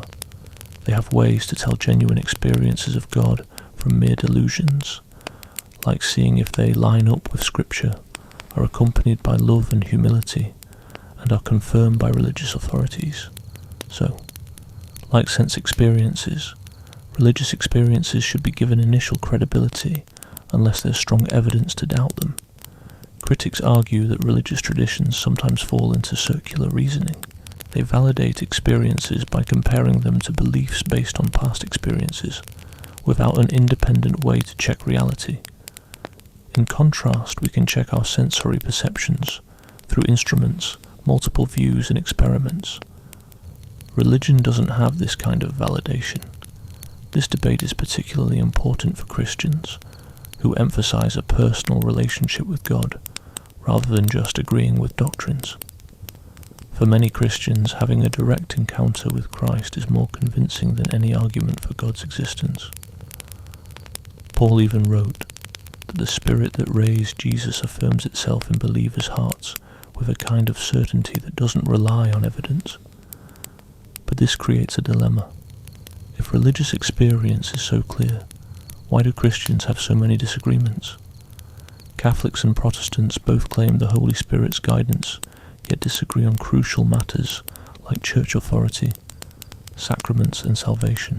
Pentecostals, who put a lot of emphasis on spiritual experiences, are divided into numerous denominations. If the Spirit's guidance were clear, why so much division? What's the current stance on arguments from religious experience? For those who've had deep religious experiences, no debate is necessary, and no argument will sway them. For those who haven't, it looks like an example of how the brain creates experiences that people interpret through their cultural lens. The argument can't bridge this gap, because each side begins from different experiential backgrounds that influence how they see all other evidence. Part 8. When miracles challenge the natural order. Back in 1st century Judea, there's a story about Lazarus who died, was buried for 4 days, and then Jesus called him out of the grave alive. Many Christians believe this really happened, with Jesus somehow defeating death. The argument about miracles suggests that if these things truly occur, they point to God's presence and actions in the world. Typically, we think of a miracle as a supernatural break in what we expect from nature. Laws of nature explain things like water freezing at 0 degrees Celsius, objects falling when let go, and dead things staying dead. Miracles are seen as God overriding these regular patterns, like turning water into wine instantly, walking on water, or curing sickness instantly. If true miracles happen, it hints at a miracle doer, God. There are 2 takes on this, one philosophical, the other historical. The philosophical side argues miracles could happen, and if they do, they would show God exists. The historical take looks at specific events, like Jesus' resurrection, trying to prove they actually occurred. William Lane Craig is a big voice for the historical view, especially about Jesus rising from the dead. He claims that historical facts are most easily explained by the actual resurrection. After Jesus' crucifixion, his tomb was found empty, and many reported seeing him alive. Jesus' followers, who were pretty crushed and scared, suddenly became bold advocates for his resurrection, even risking their lives for it. Christianity rapidly grew in the very place Jesus was killed, yet authorities didn't counter the resurrection claims by showing Jesus' body. Craig argues that simple explanations don't fit all the evidence. The disciples couldn't have hallucinated because such visions are usually personal, yet many saw Jesus together. They didn't steal his body since Roman guards were posted at the tomb, and it's unlikely they'd die for something they knew was a hoax. Authorities wouldn't have moved the body since they wanted to stop, not encourage resurrection stories. Craig concludes the resurrection is the best guess for what happened. If Jesus did rise, it backs up his divine claims and shows God's existence. This kind of reasoning is also used for other miracles. Some Catholics point to instances like Marian, apparitions being seen by several people at once.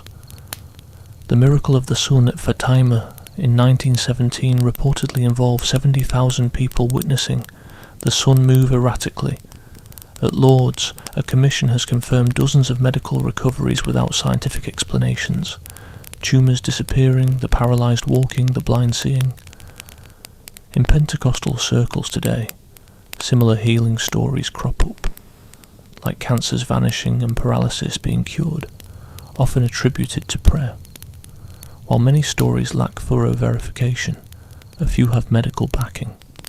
The strength of the argument is in eyewitness reports and multiple sources confirming an event. If one person claims a miracle, it's easy to suspect a mistake or scam. But if lots of separate accounts describe the same event, it's tougher to dismiss. Multiple New Testament texts, written shortly after Jesus' death, document the resurrection before myth-making could distort the story. Moreover, the change in the disciples needs explaining. Peter, who denied Jesus out of fear, was soon fearlessly announcing the resurrection.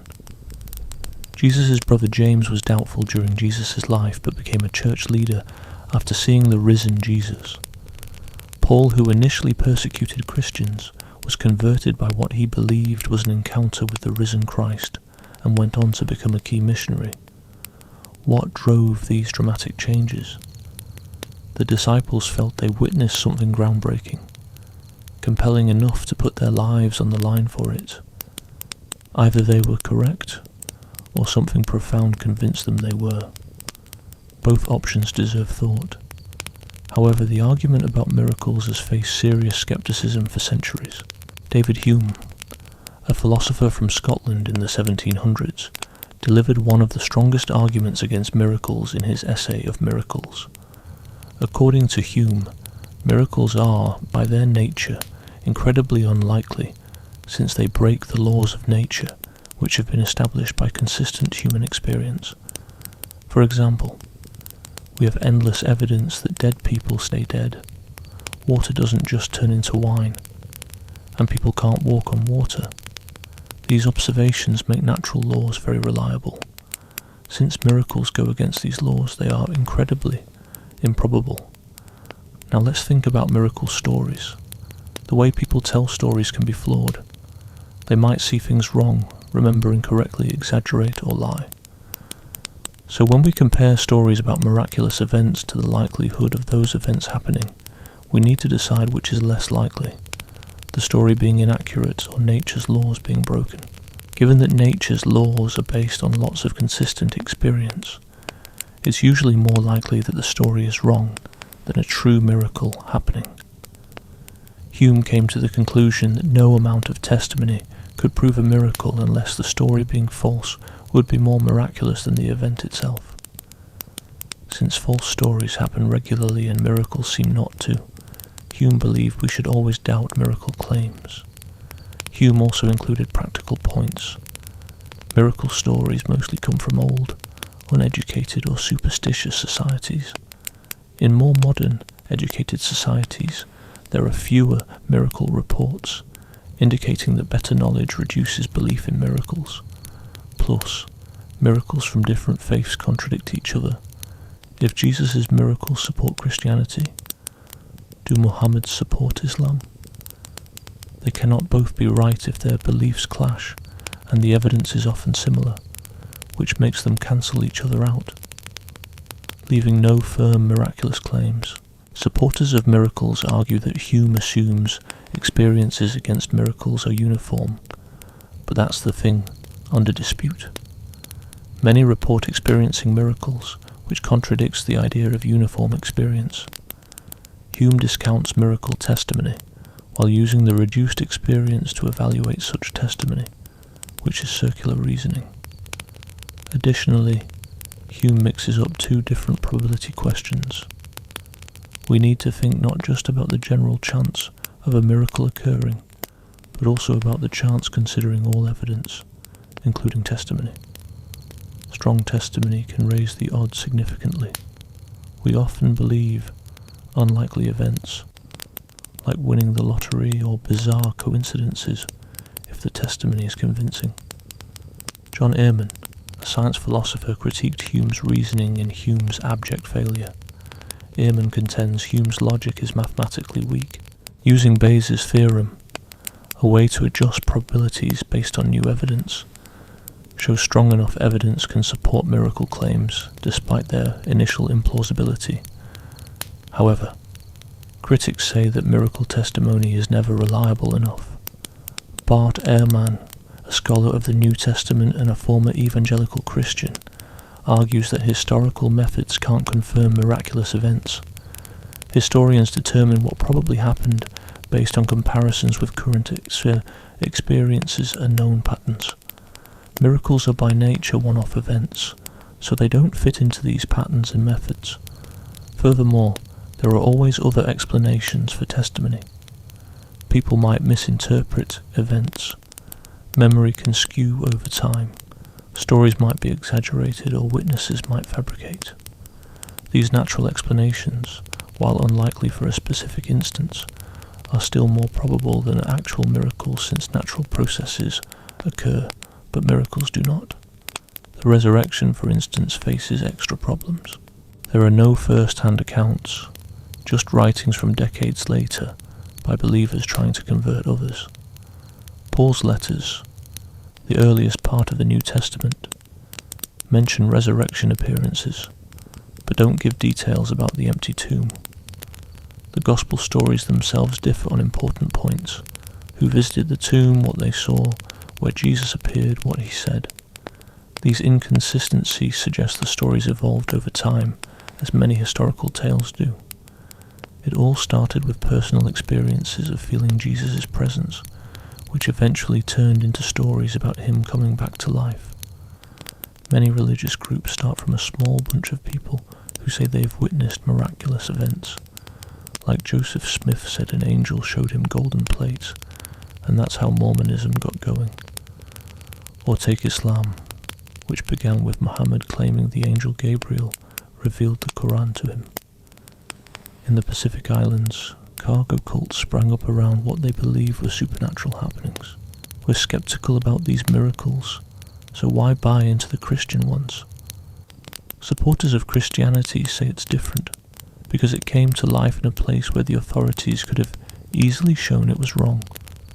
If they could have found Jesus' body, Christianity would have died out fast, but they couldn't do it. Plus, the disciples were so sure about what they believed that they died for it. Now sure, people die for mistaken beliefs, hoping they're true, but not for ones they know aren't true. If the disciples had made up the resurrection story, they would have backed down when facing death. Critics argue we don't really know how the disciples met their end. Stories of their martyrdom may just be legendary. The New Testament only mentions James's death under Herod Agrippa, while tales like Peter being crucified upside down or Thomas reaching India come from documents way after the fact, so they aren't reliable. And people sometimes die clinging to lies, like conspirators protecting loved ones, political prisoners sticking to cover stories, or con artists not admitting their cons. It's rare, but it's definitely more believable than miracles. Take the medical wonders reported at Lourdes. They're scrutinised just the same. The Lourdes Medical Bureau only confirms a few healings. Spontaneous remissions aren't unheard of, with diseases like cancer, and faith healings can spark placebo effects that speed up recovery. Without proper studies, we can't tell if a healing is miraculous or just faster natural recovery, aided by psychological influence.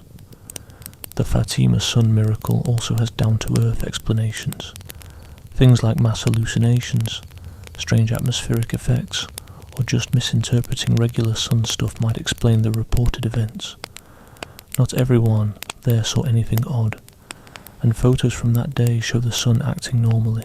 If the sun had moved dramatically, it would have caused massive chaos globally, yet only people at Fatima noticed anything. There's also a philosophical snag with miracles. If God can do miracles, why are they so rare? Why help some folks at Lourdes, but let many others die from diseases we can treat? Why appear to a crowd at Fatima, but stay invisible to countless skeptics? Miracles seem random, which doesn't fit with the idea of a loving, all-powerful God who wants everyone to believe. Defenders say God might have reasons we just don't get, choosing when to do miracles for reasons beyond our understanding. Maybe God values faith that grows through challenges, more than faith that's handed to us on a silver platter. Maybe miracles have specific roles in certain situations that we just can't comprehend. Critics counter that this makes miracles impossible to disprove. Any pattern of miracles fits God's mysterious reasons. If we can't outline when God would or wouldn't perform miracles, then miracle claims don't explain much or predict anything, making them scientifically empty. So what's the deal with miracles? For believers, miracles boost their faith and show God's presence in the world. For skeptics, these miracle stories highlight how gullible people can be, and how religious beliefs can twist how we see and remember things. The evidence leaves room for different takes, and what you believe about God and the laws of nature shapes which story sounds most likely. Part 9. Pascal's Wager. Betting on forever. Picture someone offering you a bet. You put your life savings on heads, and if heads shows up, you win a cool $1 trillion. But if it lands on tails, you lose what you bet. Would you take that gamble? Most people would, despite the uncertainty of the coin toss, because the potential to win big is way higher than the possible loss. Pascal's Wager uses this kind of thinking to argue for believing in God. Even if we're unsure about God's existence, the reward of believing, eternal happiness, is vast, while the cost is limited, making belief the smarter option. Blaise Pascal, the French mathematician and philosopher from the 1600s, came up with this argument not as proof of God's existence, but as a practical reason to choose belief. He acknowledged that reason can't confirm if God is real. God is beyond our full understanding. The limited can't comprehend the limitless. However, we have to choose a side, as how we live reflects a decision for or against God. Here's the wager broken down simply. Believe in God, and if God exists, you get endless joy in heaven. If God doesn't exist, you just miss out on some earthly pleasures. Disbelieve. And if God exists, you face endless suffering in hell. If there's no God, you enjoy temporary earthly pleasures. Now crunch the numbers, Pascal said. Infinite gain, even with a minuscule chance, beats any finite risk. No matter how unlikely God's existence seems, whether it's 1 in 100 or 1 in 1,000,000, the potential payoff of believing is immense. The logical move? Believe in God. This thought process is different from traditional proofs of God. It's not about evidence, but about how belief serves one's best interest. It's practical. Believe because it's advantageous, not because you're sure it's true. Through history, Pascal's Wager has swayed many to think seriously about faith, explore Christianity, go to church, and read religious texts. The argument admits to uncertainty, but provides a way to decide how to act despite it. Yet, it has sparked debates among philosophers for ages. First, there's the many gods issue. Which one should you believe in? Christianity offers heaven to believers, but Islam offers paradise to Muslims and warns Christians of hell. Hinduism seeks moksha through understanding Brahman, often dismissing other forms of divine worship. These religions present opposing views, each threatening endless punishment for incorrect beliefs, and you can't believe in them all due to their contradictions. So Pascal's Wager isn't just about Christianity, but any belief promising infinite payoff. Choosing Christianity might lead to facing judgment from Allah for shirk, or denying Jesus as Saviour could lead to Christian damnation. Supporters argue it's best to explore religions closely and bet on the one that seems most credible. Evidence and logic might help narrow choices, even if they can't provide definite proof. Critics, however, say if evidence supports a certain faith, the wager becomes redundant. Without clear evidence, the wager offers no guidance. Second, there's the sincerity problem. Can you genuinely choose to believe just for practical reasons? Belief isn't like deciding what to wear.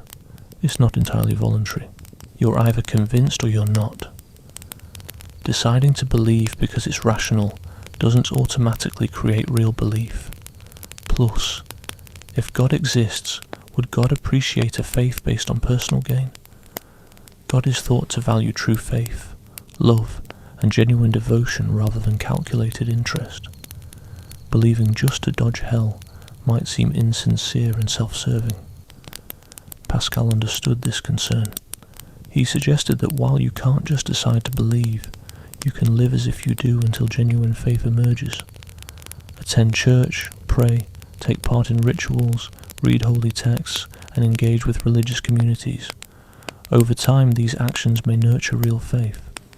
You can shift your mindset gradually through consistent behavior, even if immediate belief is challenging. Critics aren't too happy with this explanation. Pascal basically seems to be advising a kind of brainwashing, like purposely messing up your ability to think by repeating something over and over, until the original question seems blurry. This doesn't seem like a genuine search for truth, but rather a kind of deceit. Next up, there's the issue with the so-called finite cost of belief. Is the commitment to religious belief really that limited? Religion demands a lot, showing up for services, following ethical codes, saying no to certain pleasures and giving money to churches. It's got a say in big life choices too, like who you marry, how you bring up your kids, your career path, and how you interact with those who don't share your faith. These demands stretch over your lifetime, possibly leading to unhappiness if the religion isn't true. Plus, what about the cost to truth itself? By nurturing false beliefs, you might mess up your ability to think straight. You start telling yourself that usefulness beats truth, that what's good for you matters more than what's actually true. This shift could be considered an enormous, rather than small, cost. Supporters claim that living with God, if real, beats a godless life hands down, even here on earth. Being part of a religious community offers support, meaning, purpose, and a moral compass that could greatly enhance life. So even these smaller sacrifices could be overshadowed by tangible benefits, even before thinking about any eternal perks. Then there's the argument about infinite stakes. Should we buy the idea that heaven and hell come with endless joy or misery? Infinity is not just a massive number, it's a whole other ballgame, bigger than any number imaginable. Do religious concepts of the afterlife really involve such unending outcomes? Some theologians describe heaven and hell more in terms of quality over quantity, focusing on union with or separation from God. If heaven's not actually infinite joy, but just the highest form of happiness, the Welsh's math doesn't hold up. Finite rewards and punishments can be measured and balanced against the finite costs and joys of life now. There's also the issue of mixed strategies. What if God prefers honest doubt over strategic belief? Maybe God values true intellectual honesty, admitting when the evidence comes up short, more than believing out of fear. Some theologians argue that God reveals himself to honest seekers, no matter what they first believed, making genuine questioning more valuable than fake belief. If this type of God is out there, the wager might backfire, since believing just to be safe could be less appealing to God than questioning honestly. The wager assumes a particular kind of God, one who rewards faith and punishes doubt, without considering how that belief came about. But who says this concept is the right one over others? And there's the matter of improbability. Does it even make sense to give non-zero odds to God's existence? When calculating what to expect, you need to multiply the outcome by the probability. Even with tiny odds, multiplying by infinity still results in infinity, making the wager tempting even with slim chances. But should we even give a positive chance to God's existence? Some philosophers say certain ideas aren't just unlikely, but downright impossible or unclear, deserving no more than 0 chance. If God's existence is as logically wonky as something like a square circle, that multiplying infinity by zero doesn't give infinity, but an undefined outcome. Supporters fire back that the idea of God existing is at least possible and not fundamentally paradoxical, so it deserves some chances. But critics argue that many ideas of God seem sloppy, knowing everything while allowing free will, balancing ultimate justice and mercy, being unchanging yet answering prayers. Until such contradictions are ironed out, a zero probability might fit best. And let's not forget we face similar endless payoff situations outside of religion too. Take Pascal's mugging. Someone claims to be from the future, offering infinite happiness for 5 books. The wager logic would say you should pay, but that feels ridiculous. This absurdity signals that relying on infinite payoffs in decision-making can be flawed. Modern decision theories find infinities tricky, when many actions lead to endless payoffs or outcomes involve never-ending benefits. Standard calculations go off the rails. We're in need of fresh approaches for handling endless scenarios, and these new setups might not align with the wager's conclusion. The wager also gives us a new way to think about religious knowledge. If arguments based on practical benefits for belief win out, believing might seem reasonable even without solid evidence. This challenges the idea that belief needs evidence-backed confidence, but it also poses a threat to rational thinking. If we can believe anything just because it seems beneficial, truth loses its place in justified belief. So, where does Pascal's wager fit in? It brings up real questions about making choices when we're unsure and how self-interest influences what we believe. However, it doesn't help in choosing which God to believe in, relies on shaky ideas about the afterlife's importance, and suggests what many see as a kind of intellectual trickery. The argument serves better as a way to kick off discussions rather than as a solid reason for belief, encouraging us to think about what's at stake in religious debates, even if it can't answer those debates clearly. Part 10. The issue of evil. If God is good, why does bad happen? Imagine a child just 4 years old, diagnosed with bone cancer. Parasitic worms invade her eyes, causing severe pain and slowly blinding her. Her parents pray desperately, but after months of unbearable suffering she passes away. If there is an all-powerful, all-knowing, and perfectly good God, how can such terrible things occur? This question, known as the problem of evil, stands as one of the most emotionally compelling arguments against the existence of God. It's rooted not in theoretical musings, but in the harsh reality of a world filled with suffering. Children go hungry, earthquakes kill thousands, diseases torture, genocides occur, and animals fight each other to survive. If God is good, why would such things be allowed? There are 2 ways to look at this problem, logical and evidential. The logical angle claims that God and evil can't coexist. They simply contradict each other. Meanwhile, the evidential side concedes they could, in theory, both exist, but argues that the sheer amount and nature of evil observed make it unlikely God exists. J.L. Mackie articulated the logical problem with precision. He said, God is all-powerful, meaning able to do anything that makes sense. God is all-knowing, meaning aware of everything, even the future. God is perfectly good, meaning always working to stop evil when possible. Yet evil exists. These statements can't all be true together. One must be wrong.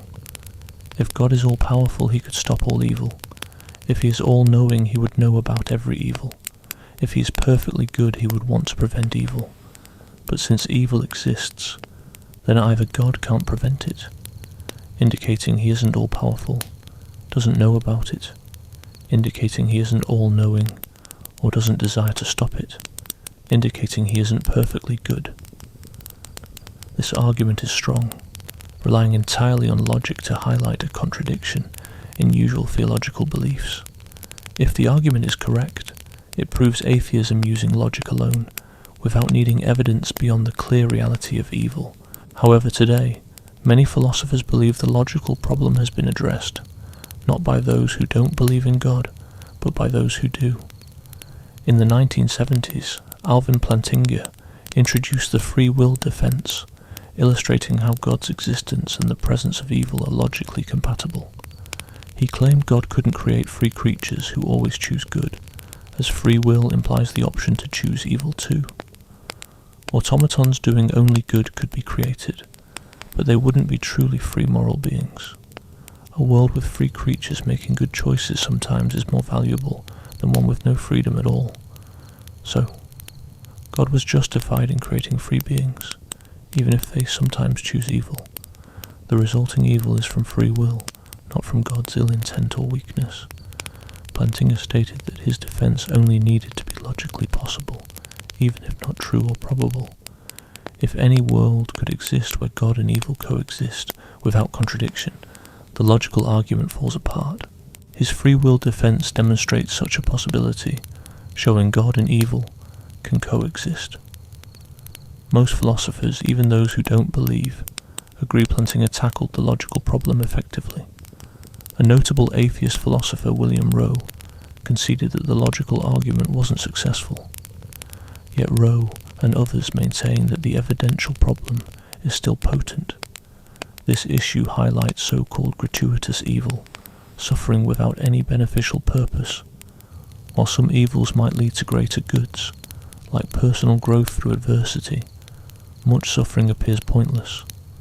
The child dying from bone cancer doesn't become more virtuous. She only suffers and dies, and her parents are left shattered and traumatized. What possible good can justify this? Rowe imagined a fawn perishing slowly in a forest fire, with no humans around to witness or gain anything from its suffering. The agony seems needless. With no purpose, a truly powerful God couldn't achieve otherwise. Spotting even just one instance of genuinely pointless suffering shows an all-powerful, all-knowing, perfectly good God likely doesn't exist, as such a being would prevent this. Believers counter with theodicies, explanations of why God might allow certain evils. John Hick's soul-making theodicy suggests this world is a place for spiritual growth. Courage, compassion, and perseverance are qualities that grow only through tough experiences. You can't learn to be brave without facing danger, or to be generous without seeing need, or to forgive without being wronged. Some argue that God made a world full of enough challenges to help us grow morally and spiritually, but others wonder, couldn't this soul building happen with less severe evils? Why must there be childhood cancer instead of just playground squabbles?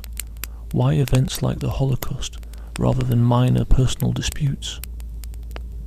It seems like the amount of evil far outweighs what's necessary for spiritual growth. In fact, instead of strengthening souls, much suffering shatters them, leaving people bitter and broken. How can this world be about soul-making when millions have their lives cut short or destroyed by misery before they get a chance to grow spiritually? There's another idea that natural disasters and diseases come from nature itself, not from human actions. God created a universe with consistent natural laws, and sometimes these laws lead to harm. For instance, plate tectonics cause earthquakes, but they also create mountains and fertile lands. The same physics that lets us toss a ball also lets someone throw a harmful rock. God's creation couldn't rid itself of natural evil without losing the orderly natural system that makes science and prediction possible. However, some argue that an all-powerful God should be able to design better, natural laws. Why make bacteria that spread terrible diseases? Why create parasites that blind kids? A wise creator could surely design a world that supports life without such harsh mechanisms. Skeptical theists argue we can't expect to understand God's reasons for allowing evil. God's knowledge is infinitely greater than ours, seeing connections and outcomes we can't imagine. What seems pointless to us might achieve purposes beyond our grasp, like parents taking their kids for painful vaccinations. A fawn's suffering might prevent greater evils we don't see, or lead to good in unseen places or future times. Just because we can't find a purpose doesn't mean one doesn't exist. We should hold off judgment if evil seems unnecessary, because we don't have God's perspective. But critics find this unsettling, arguing it avoids facing the issue. If we can't assess whether evil is needless, we can't judge God's character. This line of thinking might excuse any evil. God has mysterious reasons for allowing abuse, genocide, torture. It makes God's goodness seem meaningless if it can align with anything at all. Moreover, if we can't judge the gratuitousness of evil, we can't determine if good is genuinely good either. Those good things might serve evil purposes we don't understand. Taking skeptical theism seriously undermines all our moral understanding, not just our view of evil. Then there's the issue of horrendous suffering that seems to utterly devastate lives. Marilyn Adams, a Christian philosopher, suggests that such suffering requires compensation in the afterlife, making victims glad to have lived despite their suffering. She believes union with God in eternity will be so wonderful that even the worst horrors will be woven into an overall good life. Critics, however, argue that this still treats people as means to an end, having them go through dreadful suffering for some higher purpose. This clashes with the Kantian idea that people should be treated as ends in themselves, not just as a means to something else. Even with compensation, it doesn't excuse allowing the horror to begin with. Animals, who suffered for ages before humans came along, experience suffering that can't be pinned on human free will. Carnivores hunt prey, parasites infect, and injuries and disease cause pain. This seems like pointless suffering since animals can't grow morally like humans can. Yet supposedly, God included elements like predation, parasitism and disease when crafting the natural world. Some suggest the Genesis story of the fall explains this, reasoning that animal suffering followed human sin corrupting creation. This clashes with evolutionary history, which indicates that predators have been around long before humans showed up. Dinosaurs were tearing into each other way before Adam and Eve supposedly came into the picture. Theistic evolution can't pin animal suffering on the fall unless the fall somehow messed with the past, which doesn't really make sense. Some suggest animals don't really suffer because they lack self-awareness or the ability to foresee future pain. To them, animal pain is just a physical reaction without the emotional depth that makes human suffering so terrible. But this seems like a comforting idea that doesn't match up with what we see. Animals clearly show signs of distress. They cry out when hurt, steer clear of pain sources, demonstrate stress responses, and change their behavior to avoid getting hurt again. Evolution likely made animals experience real suffering, because pain helps them avoid harm. Creatures that only had a basic pain response would likely lose out to those that truly fear pain. The way suffering is spread around also raises some questions. If it's supposed to help us grow, why do some folks endure so much while others face hardly any? Some kids have it easy with supportive families, good health, and lots of opportunities. Others are born into chaos, facing abuse, disease, and often die before they can grow morally. This random distribution doesn't seem like it's crafted for optimal development. A God with unlimited power could distribute suffering more fairly if it's necessary for growth. Plus, there's the issue of why God remains hidden, which ties into the problem of evil. God could cut down on suffering by clearly showing divine existence and purposes, offering people the insight to deal with hardships. Instead, God stays hidden, letting people suffer in confusion and doubt, often losing their faith as a result. This seems harsh, allowing intense suffering while keeping the comfort of revelation at bay. Some argue that without evil, you can't have good either. Courage needs danger, compassion requires suffering to ease, and justice comes from correcting injustice. So, evil is supposedly needed for good, and God can't create only good without evil. Critics argue this logic is flawed. If evil's necessary for good, reducing evil would mean cutting down on good too, suggesting we shouldn't prevent any evil acts. But clearly, preventing evil is important when we can. If we can stop some evil without wiping out all good, then God could do the same. This argument only suggests a minimal amount of evil is needed, not the extreme levels we see. The problem of evil has led many to lose their faith. Charles Darwin's faith wavered after his daughter Annie died at age 10. In his autobiography he wrote, he couldn't believe a kind God would create parasitic wasps that lay eggs inside caterpillars, leading their larvae to eat the caterpillar alive. This grim design didn't fit with divine kindness. Rabbi Harold Kushner wrote, when bad things happen to good people, after losing his son to progeria, he concluded God isn't all-powerful, wanting to help but not always capable of stopping evil. While this keeps God's goodness intact, it lets go of the idea that God can do anything. This issue also points out some contradictions in how religions handle suffering. Religious folks often try to comfort with phrases like God has a plan, or everything happens for a reason.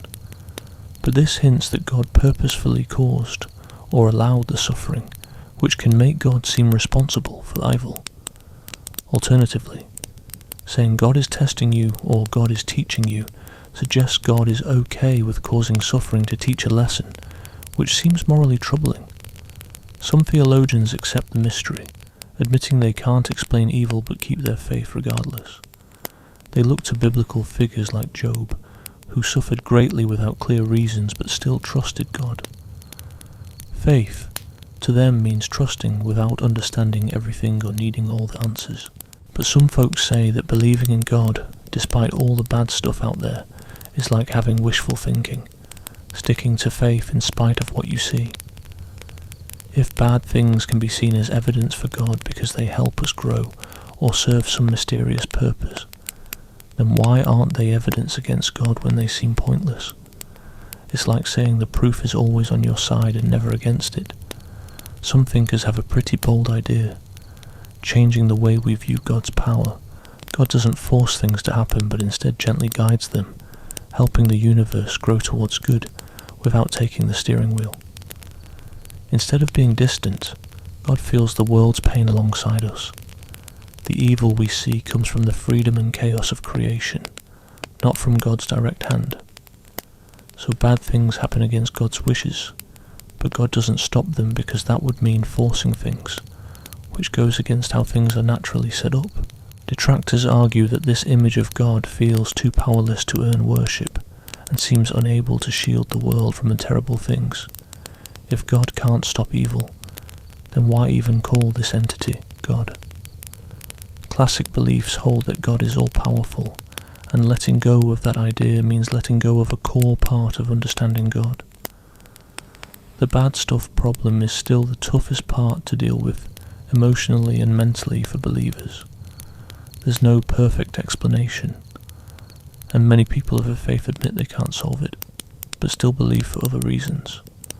The problem makes believers either tweak their ideas about God's qualities, embrace divine reasons they can't fathom, or accept that evil stands as real evidence against God, which needs some strong counterbalance.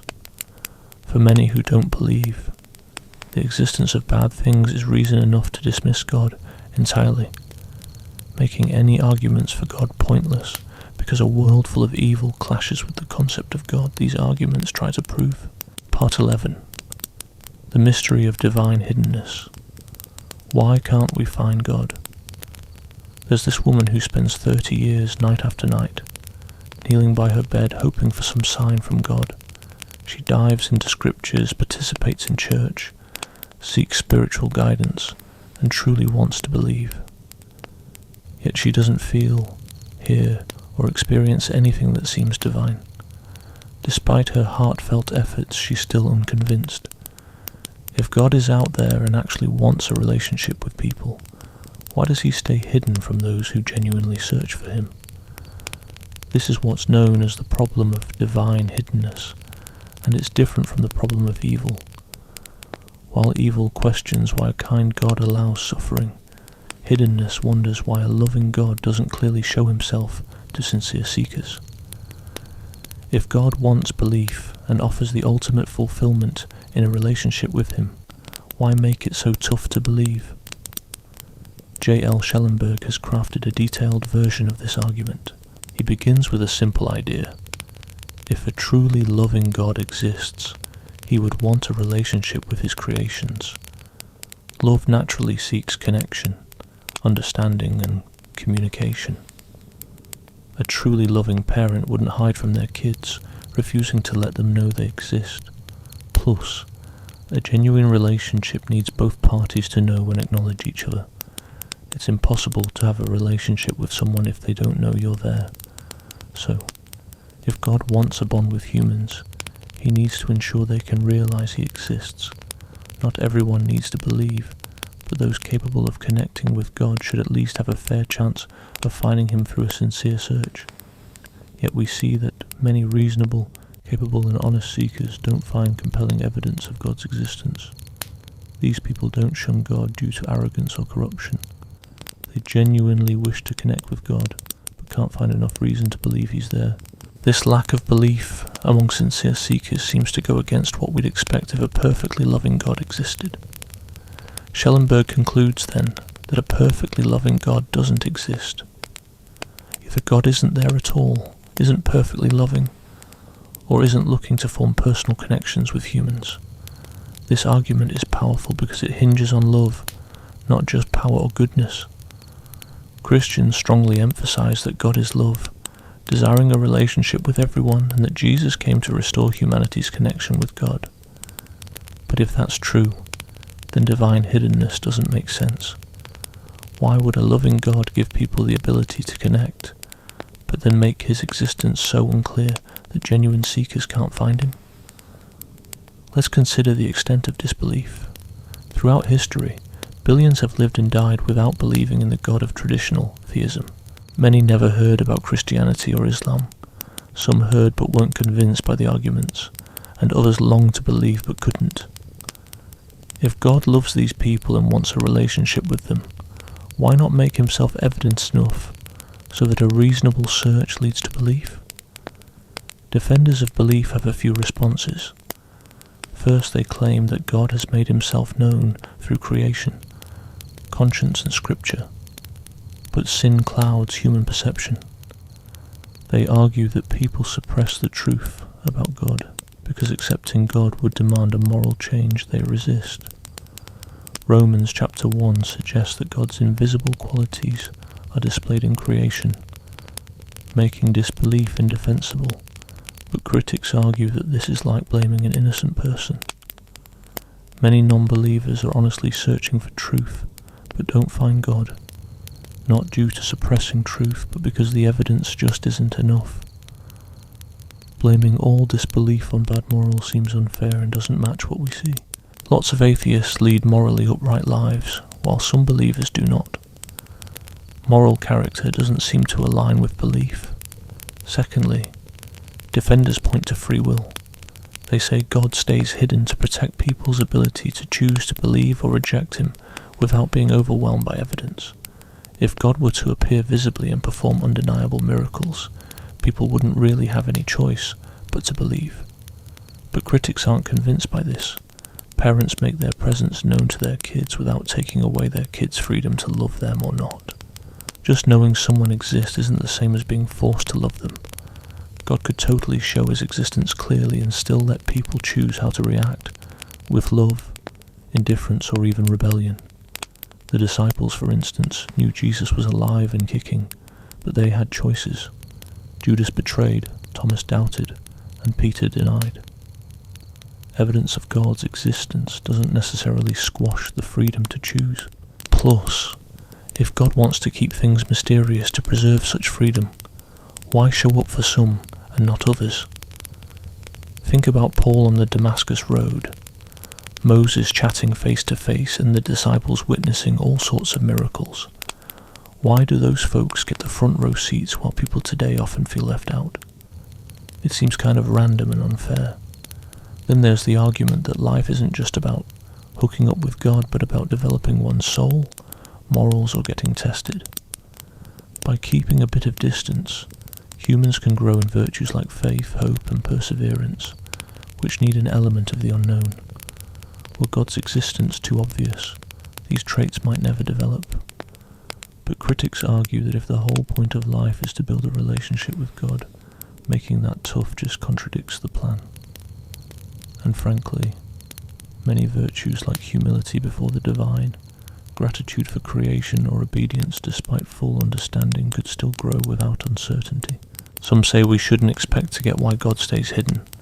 God's wisdom is way beyond ours, so what seems like unreasonable secrecy could be serving greater purposes we're too limited to see. Maybe God knows that unveiling himself could lead to unforeseen issues, or maybe his hiddenness unlocks good things we can't imagine. But skeptics argue that if we can't judge hiddenness, we also can't judge divine love, turning the idea into something we can't confirm or deny, stripping it of meaning. Scripture itself mentions God wants to be known, like in Jeremiah 29:13, saying, "You'll find me if you seek with all your heart," or 1 Chronicles 28:9, "If you seek him, he'll be found." Yet these promises feel empty to those who earnestly seek, but come up empty-handed. The debate also touches on religious experiences. Some folks feel God's presence powerfully, but others, just as sincere, feel nothing. If those experiences truly point to God being real, a lack of them should signal the opposite. However, proponents argue that positive experiences count, whereas the negatives are ignored, which feels like cherry-picking. Add to this the rich tapestry of religious diversity. God might keep quiet for those pursuing the Christian God, but seems to reveal himself to Muslims, Hindus, Buddhists, everyone finding what their heart desires within their own faith. This pattern suggests religious experience might be more about internal expectations than actual divine encounters. Some theologians lean towards what's called apophatic, or negative theology, focusing on God's transcendence and mystery. God's beyond our human grasp, too complex to be understood through normal thinking. His hiddenness reflects profound mystery, not a lack of love. Finding God means going past mere logic into mystical union. However, critics question if this doesn't make God seem no different than not existing at all. If God is so hidden that there's no way to tell divine presence apart from absence, why believe? This also clashes with Christian teachings claiming God revealed himself through Jesus, making himself knowable. The hiddenness issue hits hardest for those who've stopped believing. Many folks who grew up as Christians, Muslims, or Hindus eventually find their faith slipping away, even though they genuinely want to hold on to it. They don't abandon their faith out of hatred for God or a preference for sin, but because they struggle to maintain belief without the evidence they're waiting for. This journey of deconversion often involves years spent in prayer, study, and searching, only to end with the realization that either God doesn't exist or doesn't care about their quest. If God cares for these individuals and desires a relationship, why let them drift due to a lack of evidence? It seems unfair, almost like a parent purposely hiding from a child who's searching desperately. Some defenders claim these individuals never truly believed in the first place, arguing that real faith withstands doubt. But this feels like the no true Scotsman fallacy, where genuine belief is only considered real if it persists, making the argument impossible to disprove. Many former believers did genuinely show signs of real faith. They dedicated their lives to serving, felt they experienced God's presence, and held a deep love for God before losing their belief. Writing off their past faith as fake seems both insulting and far-fetched. The hiddenness argument also takes issue with the idea of eternal damnation. If God sends people to hell for not believing, yet stays hidden and makes belief tough, that seems harsh. You can't punish someone justly for struggling to believe something you made difficult to accept. The combination of God's hidden nature and the idea of hell portrays God as cruel, hiding the evidence and then punishing people for not believing without it. Some Christians counter this by ditching the notion of eternal damnation in favor of universalism or annihilationism. If God eventually saves everyone or merely allows the unredeemed, to cease existing, then the problem of hiddenness is less severe. But this goes against traditional Christian beliefs and many biblical passages that appear to support eternal punishment. Others suggest that hell is not God-imposed, but a result of people rejecting a relationship with God. In this view, God respects human freedom to the extent of allowing eternal separation. Yet this doesn't clarify why God makes forming an initial relationship so difficult through hiddenness, creating a situation where many can't develop the beliefs that would lead them to choose a relationship. The argument regarding divine hiddenness is fairly new, emerging mainly in the late 20th and early 21st centuries, yet it quickly became a major topic in the philosophy of religion. Many philosophers find it even more compelling than the problem of evil, as it doesn't need to show that any evil is truly without purpose. It just points out that some genuine seekers never find God, which is undeniable. So, where does the argument stand? For those who claim to have experienced God's presence, the argument flounders because they refuse the idea that God stays hidden from sincere seekers. For those who've sought God but didn't find enough evidence, the argument strikes a chord as it echoes their experiences.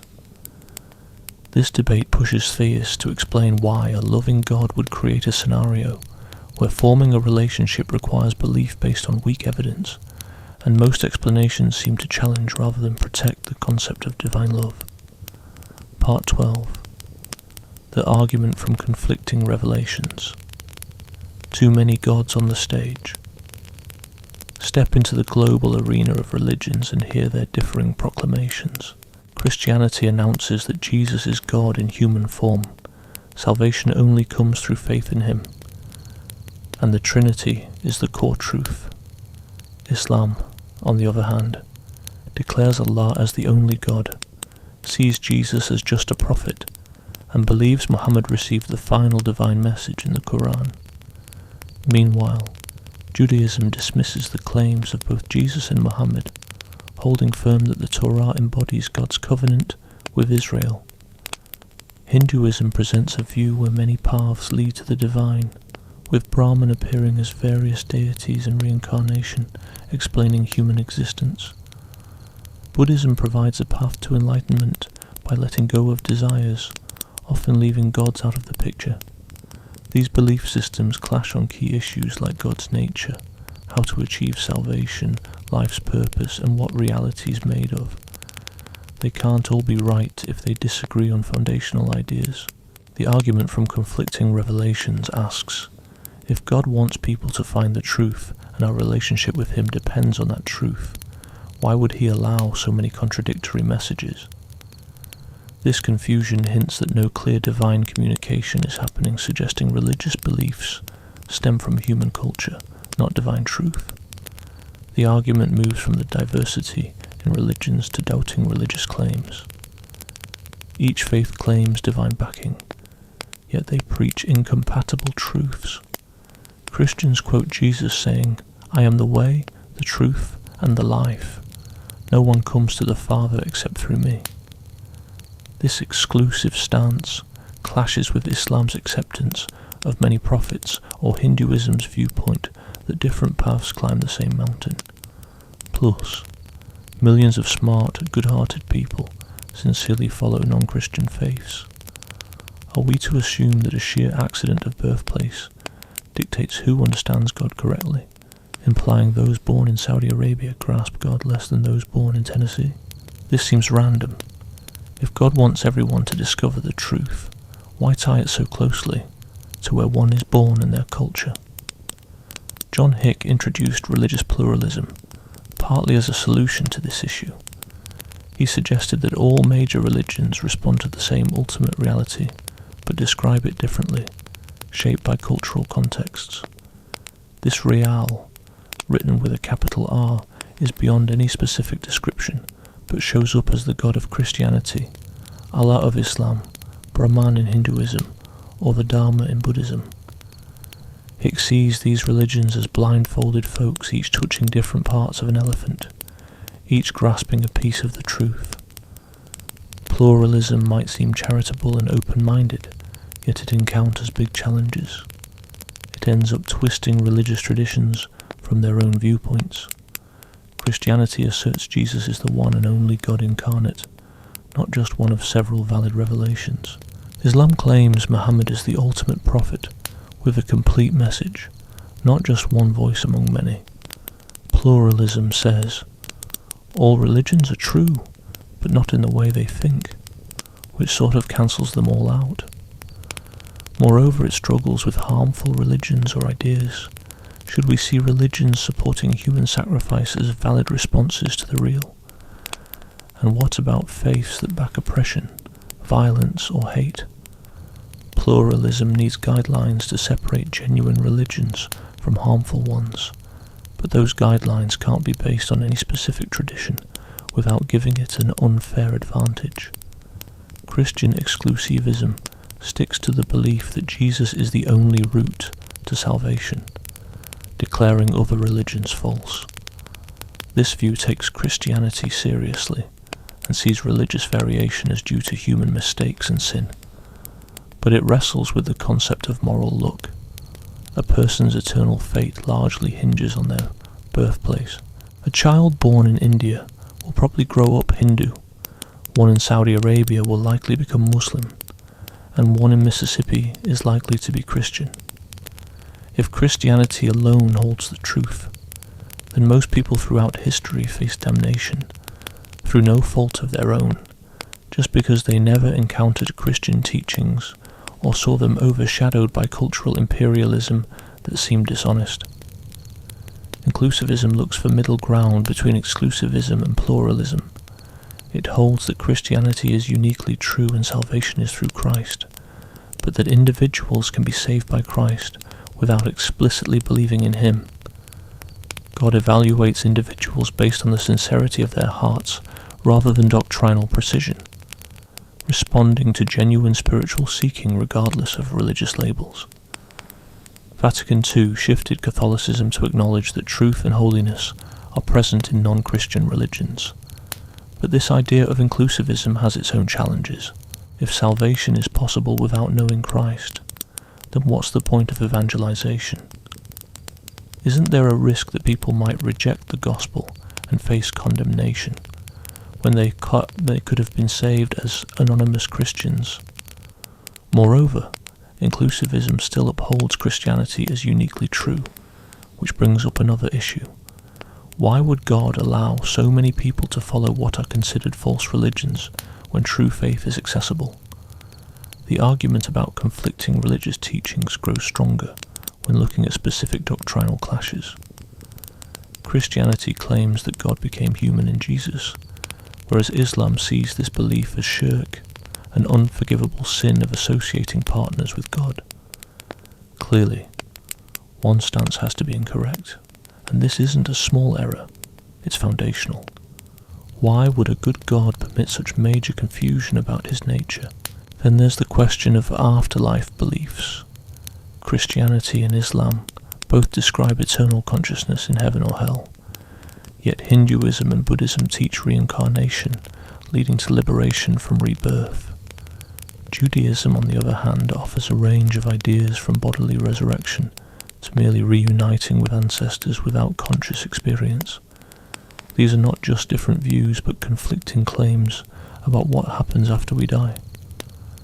Supporters of inclusivism might argue that despite doctrinal differences, all major religions share core moral values like compassion, justice, honesty, and human dignity, hinting at a common divine root beyond superficial differences. But critics argue that moral similarities arise from shared human nature and societal needs, not divine insight. Societies that encourage murder, theft, or deceit wouldn't last, so all thriving societies arrive at similar basic moral principles. Evolution and cultural dynamics explain these moral parallels more convincingly than divine revelation. And when it comes to things like gender roles, sexuality, warfare, punishment, and religious freedom, religion shows sharp ethical disagreements, which are real and significant. There's also the matter of religious experiences. Followers of different religions report impactful experiences affirming their contradictory beliefs. Christians feel Jesus' presence backing Christianity, Muslims sense Allah affirming Islam, and Hindus experience mystical unions supporting their metaphysical views. All these experiences can't be equally true if they uphold contradictory beliefs. This suggests religious experiences might stem from psychological expectations influenced by culture rather than actual encounters with reality. People's brains create experiences aligned with beliefs they already hold or were taught, which are then seen as validation of those same beliefs.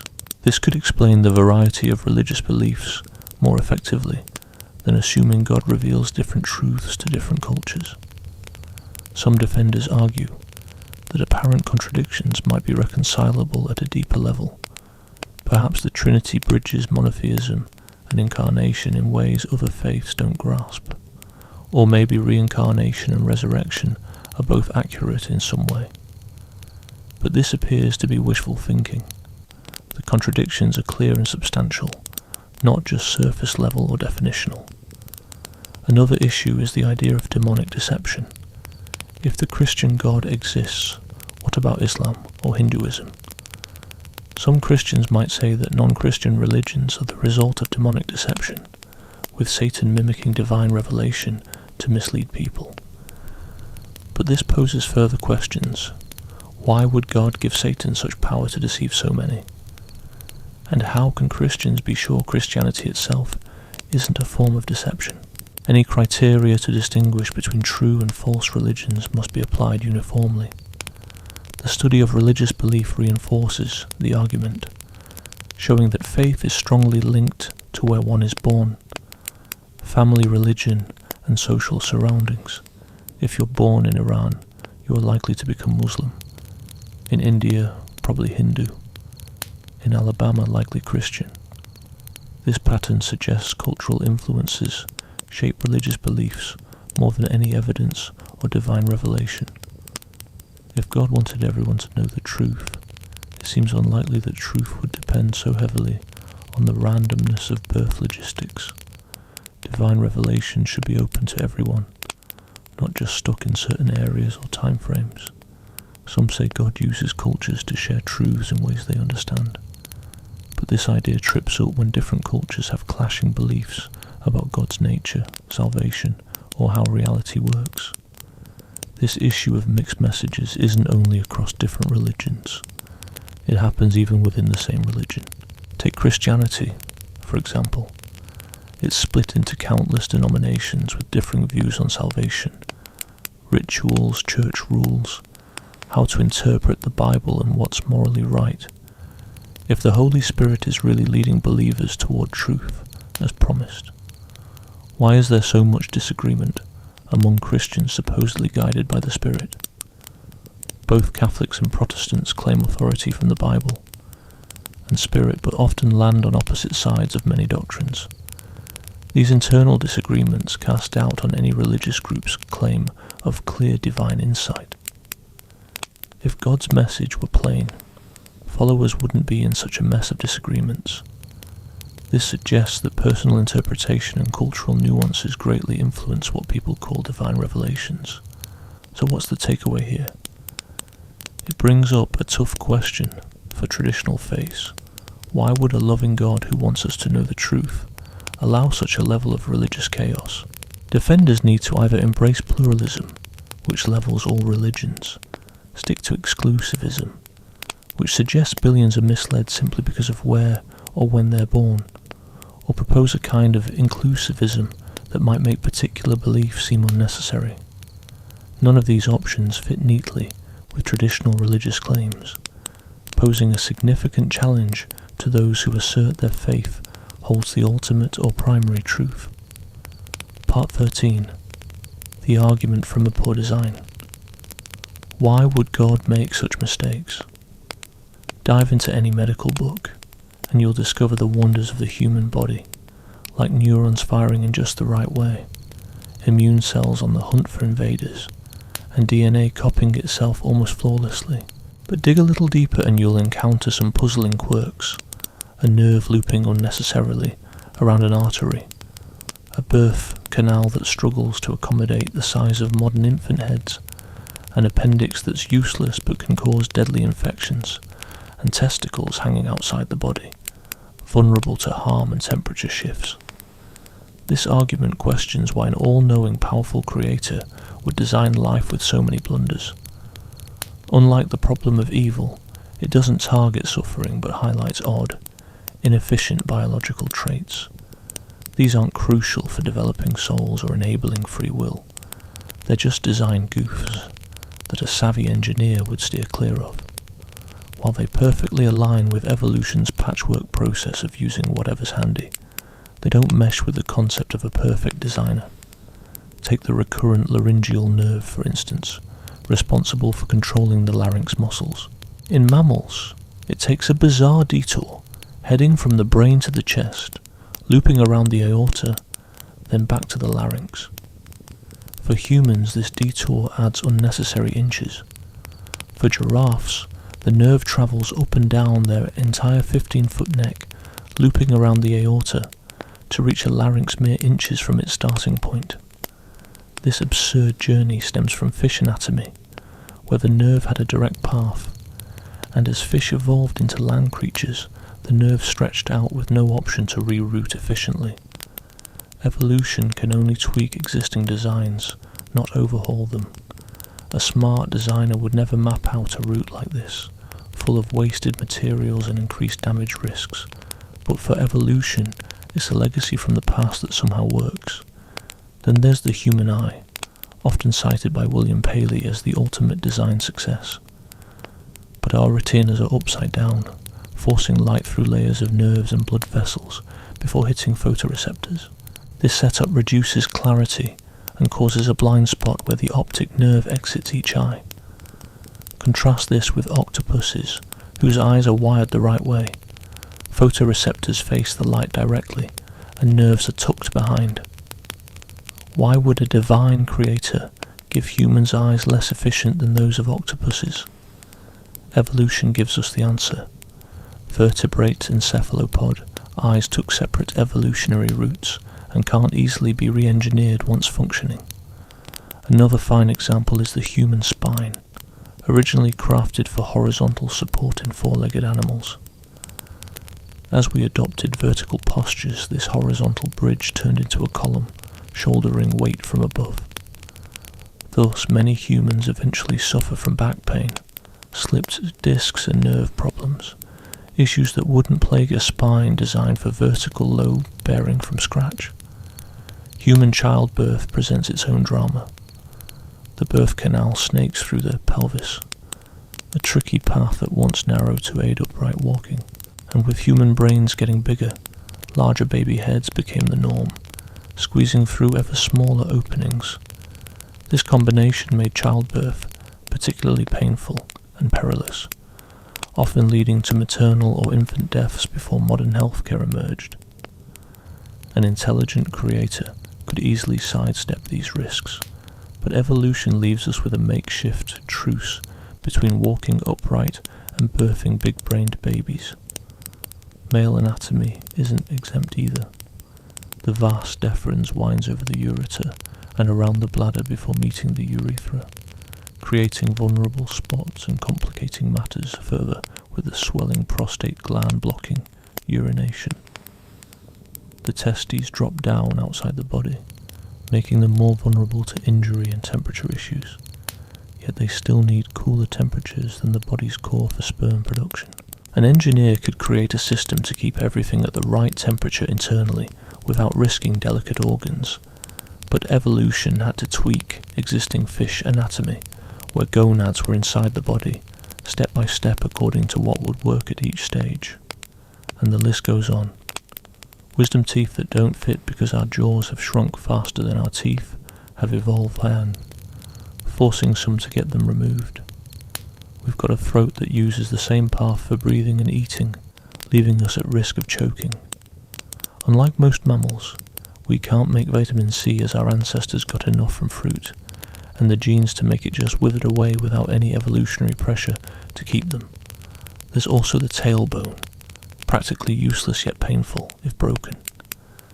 Each case might seem minor, but together they show life unfolding like a patchwork of modifications, not like a masterpiece crafted from scratch by some all-knowing designer. Those defending intelligent design have a few things to say about this. First, they suggest we shouldn't be so quick to judge God's work, arguing there could be hidden reasons for these supposed flaws that we just don't understand. Maybe the quirky path of the recurrent laryngeal nerve offers some hidden benefit or developmental role. Maybe our upside-down retinas filter light in ways we haven't figured out yet. But such ideas seem like a stretch. We've studied these structures with modern science and haven't found any hidden advantages. The nerve's roundabout route is more prone to injury, and the upside-down retina hampers vision when compared to the octopus's superior eyes. Claiming unknown benefits when clear ones are absent seems more like wishful thinking. Second, some say design flaws stem from the fall, arguing that sin messed up the originally perfect creation. According to this view, Adam and Eve's slip-up brought defects into nature, but this explanation has flaws.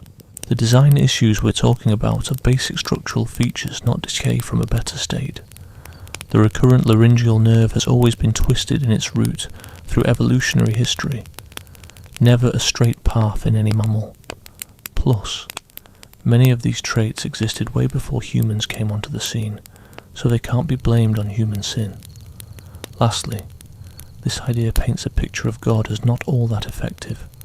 Why would a single mistake ruin all of biology? A powerful God could have made sure only moral beings suffered the effects of their actions, sparing innocent creatures like plants and animals. Then there's the argument that God used evolution to create life, implying these so-called flaws are the natural outcome of that process. This view suggests God worked through evolution, not miracles, and that the quirks are limits of evolution, not divine mistakes. But this stance drops the claim that life's intricacy points to an intelligent creator. If evolution can naturally yield functional complex systems, we don't need to invoke intelligent design. And if God steered evolution, why not guide it to sidestep these flaws and produce better designs? An all-powerful guide should achieve more than unguided nature does. Finally, some defenders downplay these design flaws, highlighting that organisms function well enough despite them. The recurrent laryngeal nerve does its job just fine even with its loop. Our backward retinas still let us see. Most humans make it through childbirth. Good enough. Seems sufficient for survival. But this view misses the core issue. The debate isn't about whether organisms simply work, but whether they show signs of being perfectly crafted by an all-knowing creator. Evolution tends to produce good enough solutions where the focus is on survival and reproduction, rather than flawless designs. If a powerful and all-knowing God were responsible, we would expect more than just good enough. The fact that organisms often settle for adequacy, rather than brilliance, supports the theory of evolution over intelligent design. This argument also delves into the genetic territory. Our genomes are filled with unusable DNA, broken leftovers of genes, ancient viral infections that snuck into our ancestors' DNA and stuck around, and repetitive sequences that don't serve any purpose. Around 98% of human DNA doesn't code for proteins or help regulate genes in any known way. This random, messy data is what evolution through mutation and genetic drift would create, not what you'd expect from an intelligent designer. Why would a divine creator clutter our DNA with useless junk? Sometimes, supporters argue that what we call junk DNA might have unknown functions, but extensive studies have only found purposes for small parts of it. Most seem to be pointless parasitic sequences that hang around because they don't impact survival enough to be naturally selected out. This aligns perfectly with what evolutionary theory predicts, but not with what we'd expect from deliberate design. The fossil record paints a similar picture. There are countless extinct species, dead-end branches on the tree of life, and mass extinctions. Over 99% of all species that have ever existed are now gone. This fits with natural selection, which creates organisms that are adapted to their environments, only for them to become extinct when things change. But if each species was crafted individually by God, this seems incredibly wasteful. Why would God make millions of species only to let them vanish? Why create dinosaurs to reign for eons and then wipe them out suddenly? Some may claim divine reasons we can't comprehend, perhaps a desire for variety over different eras, or maybe extinct species served unknown purposes. But these explanations make God's design indistinct from no design, as any scenario, regardless of efficiency or waste, gets justified with mysterious reasons. Then there's nature's cruelty.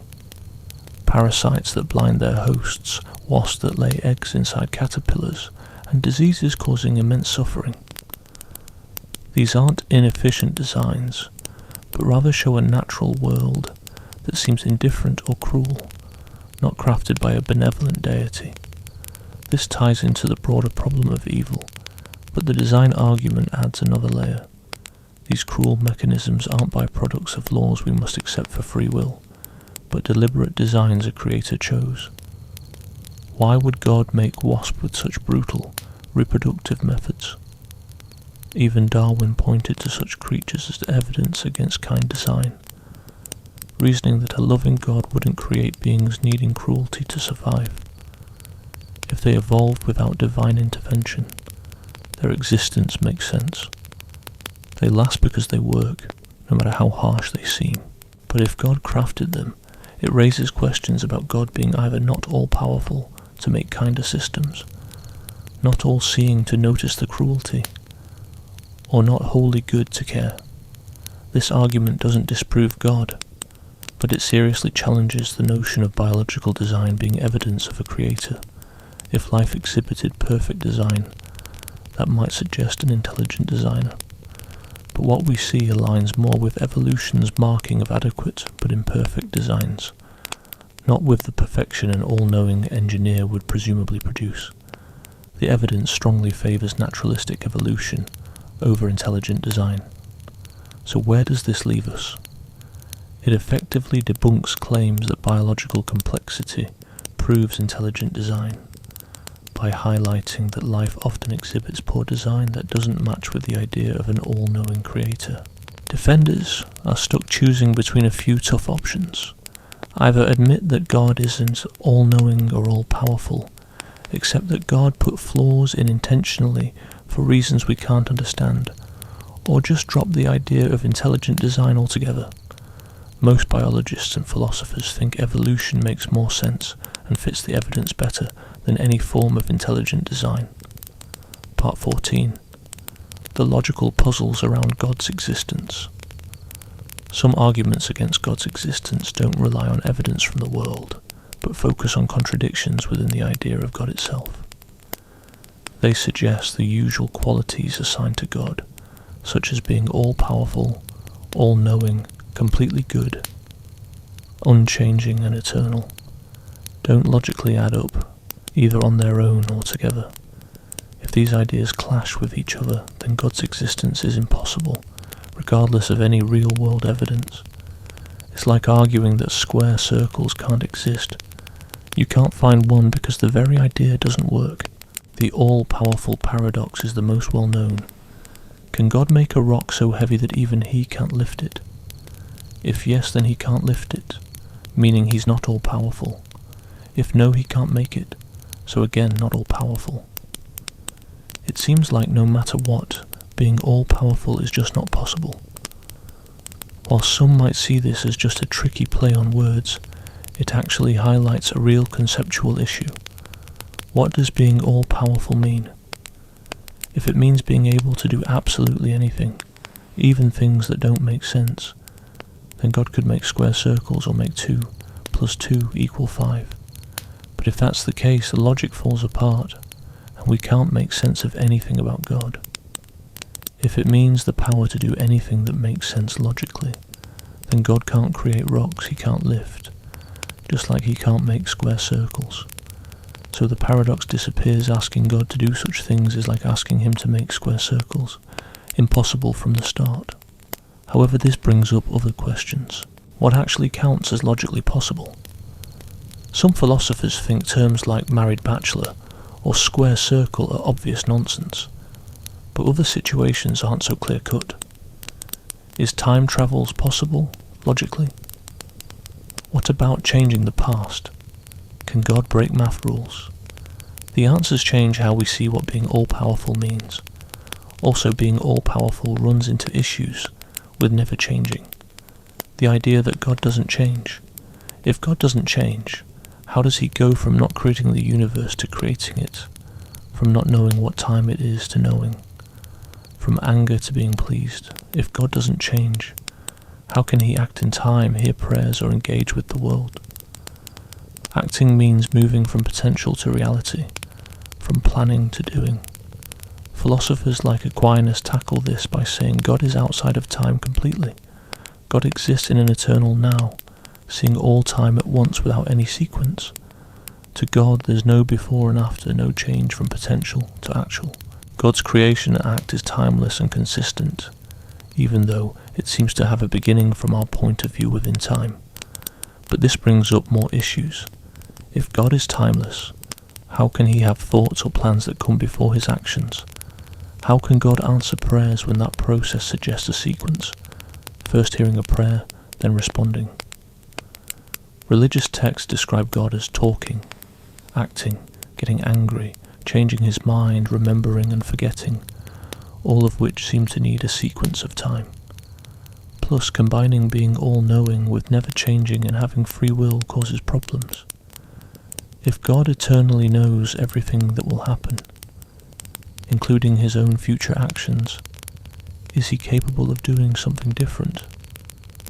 If God cannot act differently, then his actions are predetermined, not free. However, Christianity asserts that God freely decided to create the world and could have opted not to. How do we make sense of that? Some philosophers say God's freedom fits with necessary actions if that necessity springs from God's essence and not from outside forces. God acts according to perfect goodness out of his nature, not because he's forced to, which preserves his freedom. But critics argue this makes divine freedom unlike the freedom we understand, leading to questions about whether it's truly freedom. Another tough issue is divine knowledge versus human freedom. If God knows for sure what you'll decide tomorrow, are you really free to choose otherwise? It seems not. If God knows you'll pick A and he can't be wrong, then you're locked into choosing A. You can't pick option B because then God's knowledge would be incorrect, which isn't possible if God is flawless. So it looks like God's foreknowledge might take away our freedom to choose. Many fixes have been suggested for this. Some people say that just because God knows what you'll choose, it doesn't mean he's causing it, so you're still free to make that choice.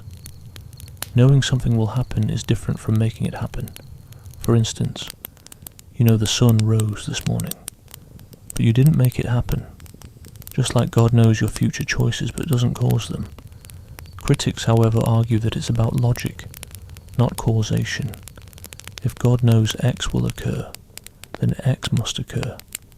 Not because God makes it happen, but because God's knowledge can't be wrong. The necessity comes from God being infallible, not from him causing things.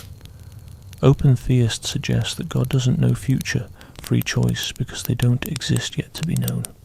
The future is truly open, not predetermined, so being all-knowing doesn't include knowing what hasn't happened. This keeps human freedom intact, but means denying God's knowledge of the future, which goes against many biblical passages where God predicts future events and outcomes. Molinists come up with the idea of middle knowledge, saying God knows what every possible person might freely choose in any possible situation, and then God creates a world where these free choices work together to fulfill God's plans. God doesn't cause these choices but knows them through middle knowledge before deciding which world to bring into reality. This allows for both divine control and human freedom. but critics say middle knowledge doesn't make sense. If choices are indeed free, then knowing what someone would freely choose in hypothetical situations can't happen before those situations exist and the choice is made. Knowing what someone would choose means the choice is already set, which goes against the idea of freedom. There's also the problem of God knowing things that can change. Let's say today is Monday. God knows that today is Monday is true. Tomorrow, God knows today is Monday is false, and today is Tuesday is true. Did God's knowledge change? If it did, then God is changeable. If not, then God never knew today is Monday, but only eternal truths like Monday comes before Tuesday, which implies God doesn't know what time it is now, seemingly limiting omniscience. Some philosophers address this with eternalism, the idea that all times exist equally. Past, present and future are all equally real, but just in different spots, like north and south are in different places. From God's timeless view, he sees all times at once without his knowledge changing. God doesn't know today is Monday, but rather Monday is at time position T, and this knowledge stays unchanged. Yet eternalism conflicts with our perception of time flowing, the present being unique, and the future being open to different possibilities. It also raises questions about how God can interact with events in time if he's outside the temporal stream. The combination of being all-knowing and perfectly good leads to the problem of future sin. If God knows that creating person X will lead X to commit terrible evil, and if God is perfectly good, should he create X? Making someone whom God knows will commit great evil seems wrong, like letting a dangerous criminal out knowing he will kill. But if God avoids creating anyone who might sin, then humans with free will can't exist, as every free being sins at some point. Some argue that existing and sinning is better than not existing, so God is justified in creating them. However, this might downplay sin too much. Is it really better to exist and do horrible things than never exist at all? For instance, would it be better for Hitler to exist and cause the Holocaust than to never exist? This seems unlikely. Perfect goodness itself is tricky conceptually. Is something good because God says so, or does God say so because it's good? This Euthyphro dilemma points to a logical contradiction, not just a theological challenge. If goodness is defined by God's commands, then saying God is good becomes an empty tautology. God does what he commands, which is trivially true but uninstructive. If goodness is independent, then being perfectly good isn't a divine attribute, but rather aligning with an outside standard. The stone paradox keeps showing up in different ways for each of God's qualities. Can God commit a sin? If he can, then he wouldn't be perfectly good. If he can't, then he's missing the power to sin, which means he's not all-powerful. Can God make another all-powerful being? If yes, then you'd have two beings that could overpower each other, which doesn't make sense. If no, then God's power is limited, which questions his omnipotence. These paradoxes might be solvable with some complex theology and logic, but altogether, they suggest the traditional idea of God as a being with perfect qualities may not fit together logically. Maybe God can be all-powerful or perfectly good or unchanging, but not all these at the same time without running into contradictions. Some theologians go with this thought by tweaking divine traits. Process theology ditches omnipotence, saying God is super-powerful but can't force things. Open theism drops total omniscience, suggesting God knows the past and present perfectly, but only sees the future as possibilities. These changes solve some logical issues, but stray from how traditional theism views God. The Incarnation introduces unique logical conundrums for Christianity. How can one person be fully God and fully human at the same time? God is supposed to be all-knowing, but Jesus learned new things and asked questions, showing limited understanding. God is all-powerful while Jesus got tired, faced limitations, and was killed. God doesn't change, yet Jesus grew up, was alive, died, and then resurrected. God is everywhere, But Jesus was physically present in specific locations at certain times. Christians came up with elaborate explanations, separating Jesus' divine and human sides and differentiating what he knew as God versus as a man. Critics argue these distinctions create more issues.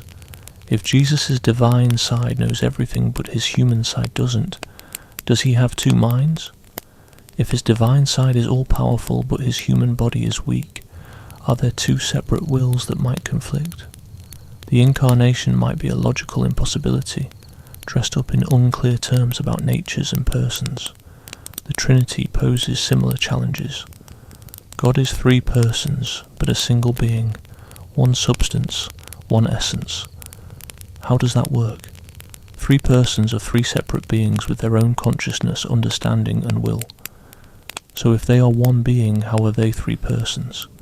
If they're three persons, how are they one being? Christians claim this is a mystery beyond logic, not a contradiction within logic. Person and being are viewed differently, so there's no contradiction in having three of one and one of the other. But critics argue this verbal trick doesn't solve the deeper issue. We don't truly grasp what three persons but one being means, since in our reality, separate persons are separate beings.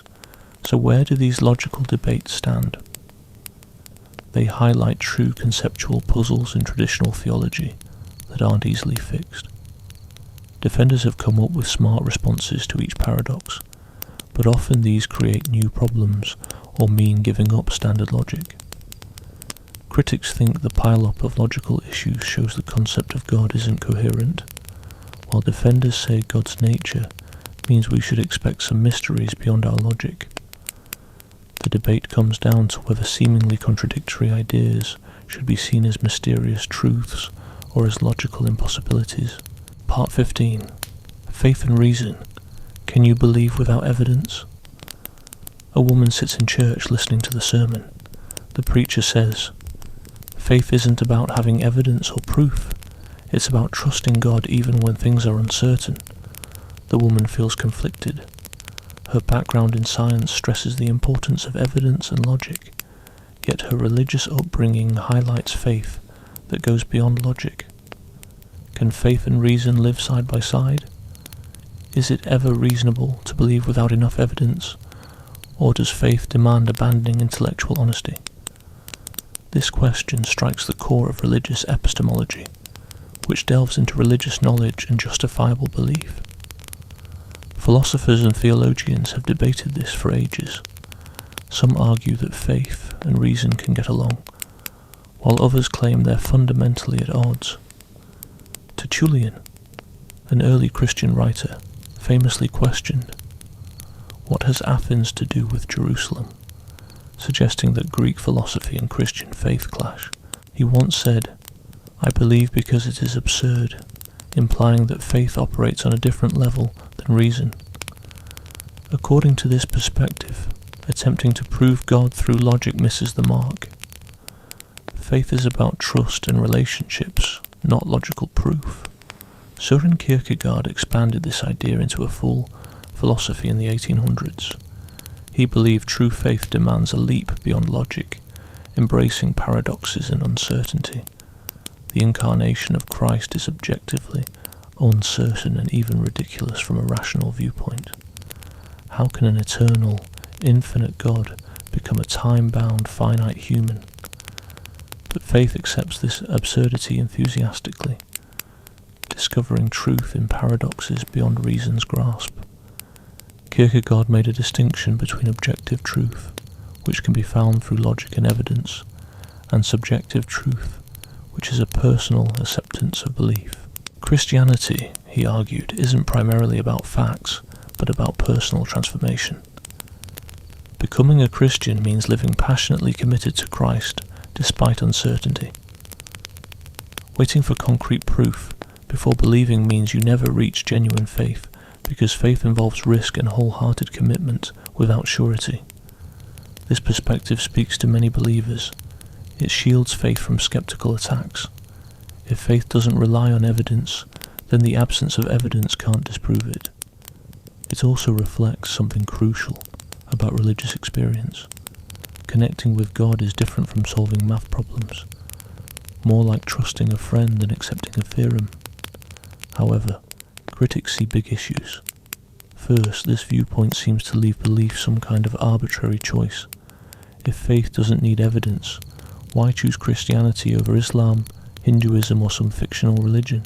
Kierkegaard suggests you should pick the belief that profoundly transforms you, but this seems to make truth secondary to psychological impact, suggesting it's okay to believe falsehoods if they make you feel important. Second, fideism, which is belief without evidence, appears intellectually reckless. W.K. Clifford famously stated, "It is wrong always, everywhere, and for anyone to believe anything upon insufficient evidence."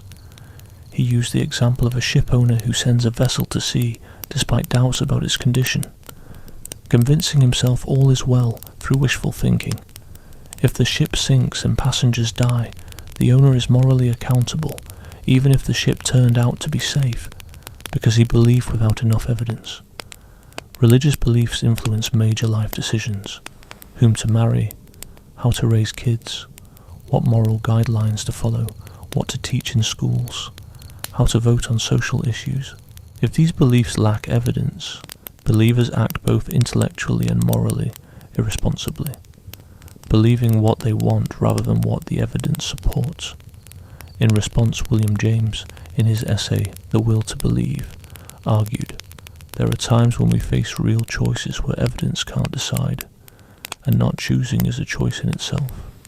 In such cases, practical reasons can justify belief without absolute evidence." He claimed religious belief is a genuine option, living important or unavoidable. Living because it speaks to you as a real possibility, important because it influences your entire life, and unavoidable because not believing means choosing against a relationship with God, if God exists. When you're in a situation where your choices are unclear and evidence doesn't give a clear direction, you have the freedom to let your feelings guide you. This means trusting your heart when logic can't make the call. James points out that this is only an option when evidence isn't clear-cut, not when facts are strongly against a belief. For example, it's irrational to believe the earth is flat when there's solid proof that it's round. But when experts can't agree and arguments seem equally convincing on both sides, it's okay to let practical and emotional reasons lead you. Some critics argue that the evidence regarding God isn't just unclear, it's actually lacking. The arguments supporting belief have been inadequate. The problem of evil seems like strong evidence against God's existence, and the variety of religions suggests they might have been invented by humans rather than revealed by a divine being. So, according to these critics, James's criteria aren't applicable here, as the evidence isn't balanced but leans against the idea of a deity. There's also the concern that this line of thinking might justify accepting any belief that's not backed by clear evidence, like conspiracy theories, pseudosciences, or superstitions. If we say it's okay to believe something just because we want to, or because it's practical, then what we know and understand becomes meaningless. Alvin Plantinga took a different path with what he called reformed epistemology. His view is that belief in God can be something you accept as a basic truth without needing proof or support from other beliefs. It's like how you don't need evidence to believe other people have minds, you just know. Similarly, you can believe in God's existence based on direct experiences or inner realization. Many things we accept as true don't require evidence, like believing the past really happened, that other people have consciousness, that our senses mostly get things right, or that using past experiences to predict future events makes sense. We can't prove these without going in circles, yet we hold them as true. Religious beliefs might be the same way. When someone feels God's presence in prayer, they might have a direct awareness of God that justifies their belief without needing further argument. Plantinga argues that if God designed us to know him, then these beliefs are justified and trustworthy. Just like our vision helps us understand the physical world, religious experiences help us understand God, making such beliefs reasonable. Critics say this might lead to thinking too many beliefs are just given truths. Could someone who worships Zeus or Odin claim their beliefs are just as basic? Could a person who believes in alien messages claim the same? Plantinga would need a system to identify which beliefs are rightly considered basic, but creating criteria tends to favour beliefs he already holds. Plus, the parallel with sensory experience doesn't hold up well. Our sensory beliefs are universal, reliable across different cultures, and can be confirmed by others. Religious beliefs aren't the same. They vary widely among cultures, contradict each other, and don't have independent backing. This difference suggests religious beliefs aren't like sensory experiences, but rather they're shaped by cultural interpretations of unclear experiences. Richard Dawkins and the New Atheists stand firm on the idea that evidence should guide belief. They say that faith means believing without evidence, which is dishonest and can be harmful. Religious faith encourages people to see belief without evidence as a virtue, but this undermines thinking critically and can lead to harmful beliefs.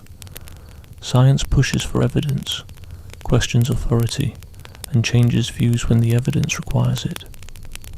Faith, on the contrary, takes pride in a lack of evidence, treats doubt as wrong, and resists changing beliefs no matter what evidence is presented. Dawkins argues that religion shouldn't get a free pass. We judge claims in medicine, history, and physics based on evidence, and claims about God, miracles, and an afterlife should face the same scrutiny.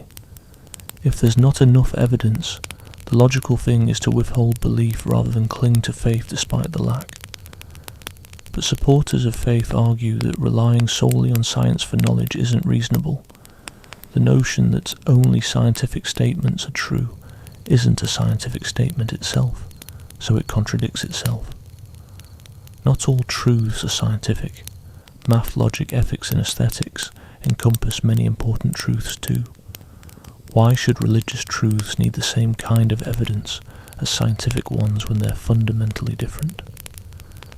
Even science relies on unprovable assumptions, like the universe being orderly, the future reflecting the past, and our reasoning being sound.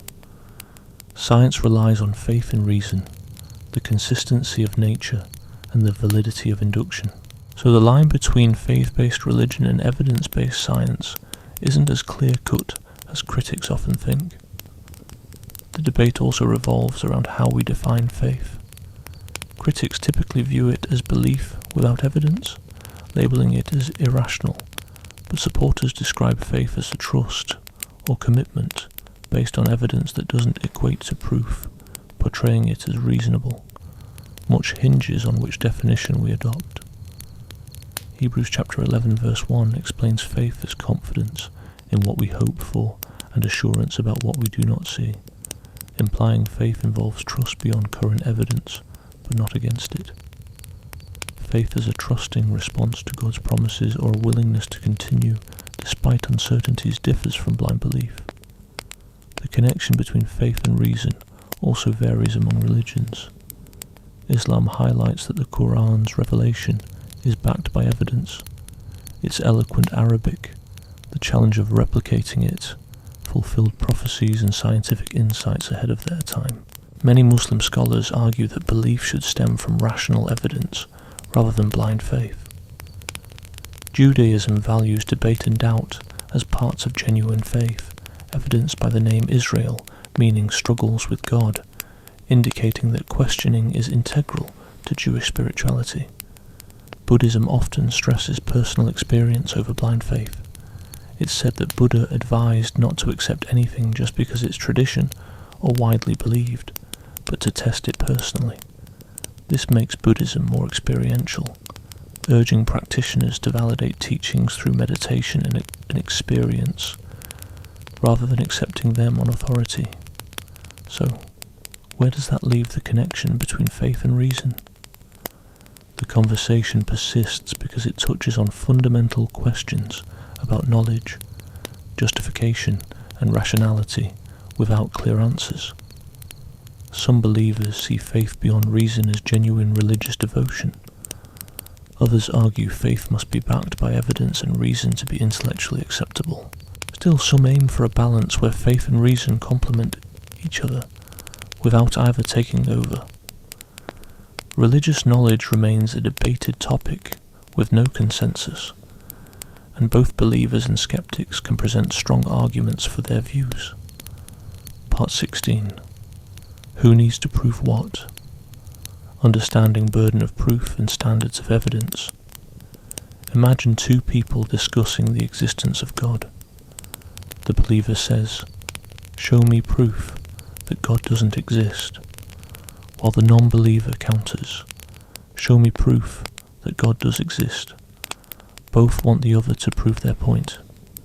This back and forth on who should provide evidence is critical in debates about God's existence, often more than people think.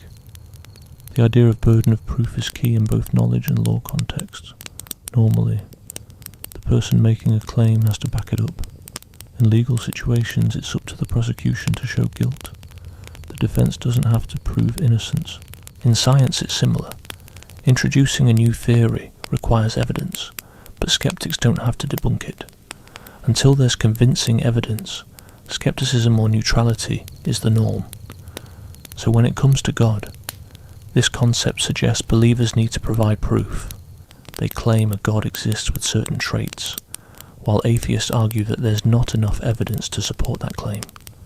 Therefore, believers need to back up their claims, and if they don't, the logical stance is atheism, or at least doubt. Philosopher Bertrand Russell famously illustrated this with his teapot analogy. Imagine he said there's a tiny teapot orbiting the sun between Earth and Mars, undetectable by telescopes. If someone doubts this, do they have to prove the teapot's non-existence? Of course not. The claim is unsupported, so Russell needs to offer evidence, not the skeptics. Russell likened God's existence to this scenario. Believers say God exists but don't provide compelling proof. The sensible approach is to withhold belief, just like we do with the teapot story. Expecting atheists to disprove God is as unreasonable as asking people to debunk the teapot. Yet believers counter that God isn't like a teapot. If real, God isn't just another thing in the universe, but the foundation of existence itself, the reason anything exists at all. The question of God's existence isn't like asking about a random object's reality, but rather the ultimate explanation of existence.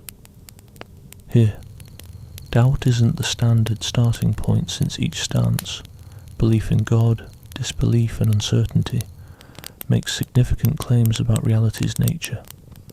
Plus, belief in God isn't a bizarre idea demanding exceptional evidence, unlike the teapot. It's a nearly universal belief through history and cultures. Many humans have always believed in some deity or higher power, suggesting that belief in God might be an inherent, basic concept, requiring no more justification than believing in other minds. However, critics argue widespread belief doesn't equate to truth. Many once held that the earth was flat, the sun circled the earth, or diseases were spread by bad air. Common beliefs show a psychological tendency, not proof of accuracy. It's possible our inclination towards belief in gods is due to evolutionary traits like hyperactive agency detection. Better to expect danger when it's just wind than to dismiss danger when it's real. Such evolutionary traits could lead us to favour seeing purposeful actions, including beliefs in supernatural entities. The issue of who needs to prove what also relies on how we define atheism and agnosticism.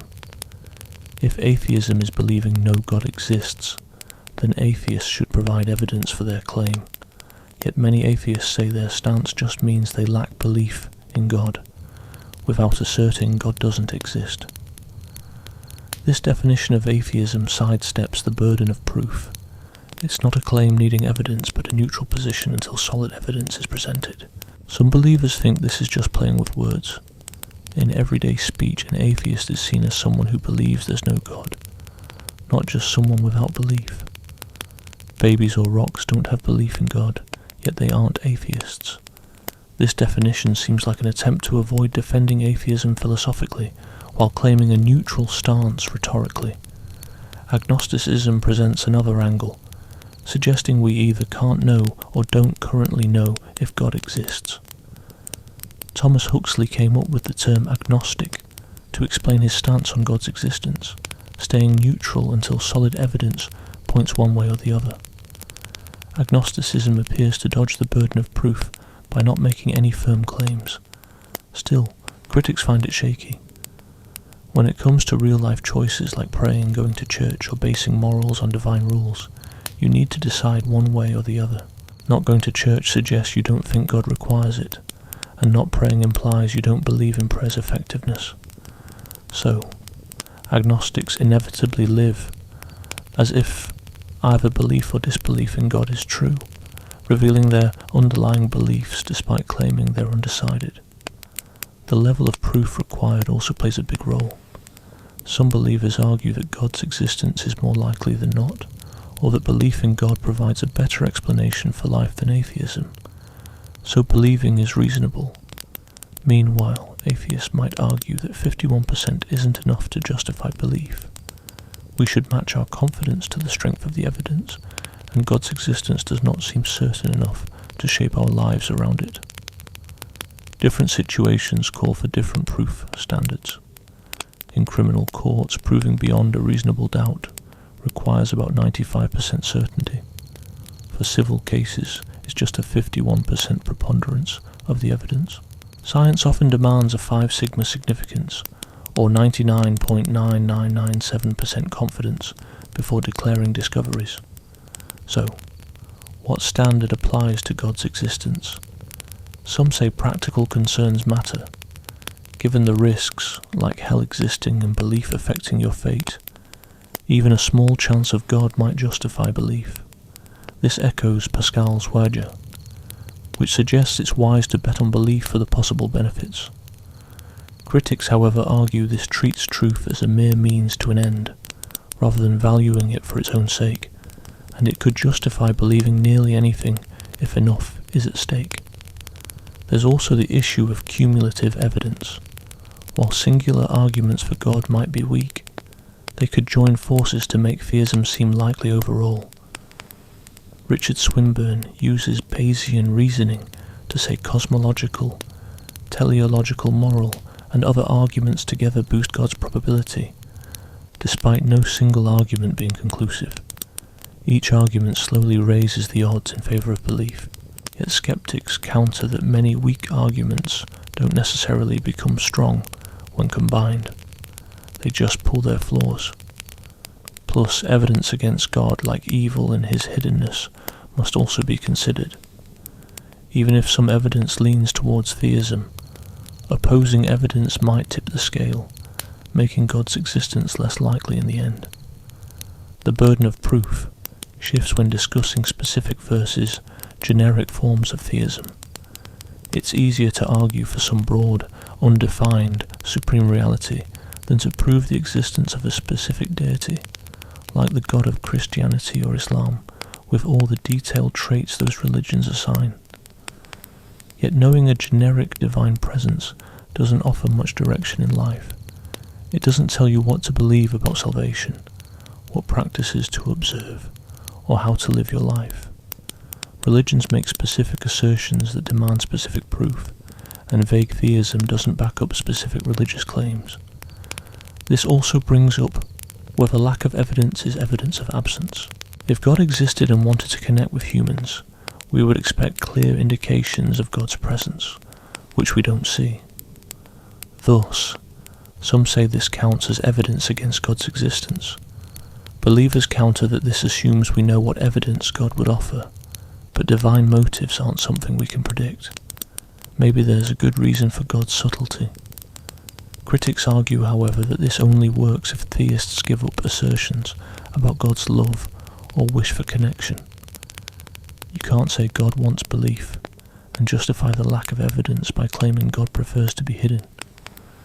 Different philosophical schools handle the burden of proof in various ways.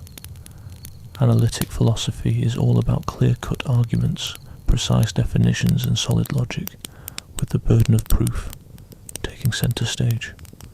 On the flip side, continental philosophy often questions whether beliefs really need justification, suggesting that some beliefs are the fundamental foundations of human existence and don't need defending. Religious experiences focus on direct encounters with the divine, claiming they stand on their own without needing an argument. Meanwhile, Islamic philosophy offers a unique angle. The idea of fitra posits that belief in God is natural and ingrained in human nature, putting the burden on atheists to justify their disbelief in something humans supposedly know instinctively. Critics, however, argue this assumes people naturally recognize God's existence, which is exactly where the debate lies. So where does the burden of proof sit? Most philosophers agree that those making positive claims need to provide evidence, which means theists typically shoulder the burden of proving God's existence. But the debate doesn't end there, because people often disagree about whether theistic arguments meet the burden, what standards of proof to use, and whether the underlying assumptions lean in favour of theism or atheism. The issue of who needs to prove what doesn't settle whether God exists. It just sets the stage for how we approach the question. Part 17. Defining God. What's the deal? Before jumping into whether God exists, we need to nail down what we even mean by God. This question, though it sounds simple, reveals big disagreements, not just between believers and non-believers, but even among believers themselves. Classic theism sees God as all-powerful, all-knowing, perfectly good, eternal, unchanging, and simple. But there are other ideas too. Process theology's God morphs and evolves with the universe. Open theism's God doesn't know future choices because they haven't happened yet. Pantheism's God is basically everything in nature, and deism's God made the world but doesn't interfere anymore. So which of these are we actually talking about? Traditional Western philosophy, heavily influenced by Aquinas and other medieval thinkers, defines God as the supreme being, embodying all perfections to the utmost degree. In this view, omnipotence means God can do anything that's logically possible. Omniscience means knowing everything that's true. Perfect goodness means being so moral that sinning or doing wrong just isn't an option. Immutability means no changes in nature, knowledge, or will. Eternality means existing outside time or just forever. Simplicity means having no parts or complexity, being just what God is. This kind of God is more of a philosophical concept than a super being, more akin to pure existence than any specific existence. God doesn't have traits like goodness or power. God is those things. But there's a snag. The idea that God is a simple, uncompounded being seems at odds with having various traits. If God is both goodness and power, does that mean goodness and power are the same thing? That doesn't seem right. Plus, if God has no parts, how can God have different qualities like knowing, willing, and being powerful and good all at once? Philosophers have fancy ways to tackle these issues, but not everyone buys their solutions. Classical theism also hits a wall with the concept of having a personal relationship with God. If God's unchanging and timeless, how does God answer prayers? That would imply a change from not having responded to responding. How can God love individuals when love involves feeling and reacting to their actions, which means change? This God feels too lofty and abstract to be the personal God folks talk about in religious contexts. To make God more relatable, personalist or relational theism tweaks these classical traits so God becomes more personal. God stays all-powerful and perfectly good, but is now also in time, changeable and emotionally responsive. This God experiences time, reacts to creation, feels emotions, and forms real relationships. This God sounds like the one from scriptures who talks, acts, gets angry, changes course, and loves us in ways that don't fit an unchangeable being. But this new view brings up fresh issues. If God changes, does God get better or worse? If better, was God less perfect before, which contradicts perfect goodness? If worse, then God becomes less perfect, which also contradicts perfection.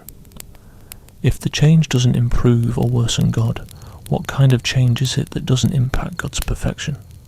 Process theology, conceived by Alfred North Whitehead and Charles Hartshorne, throws out a pretty new take.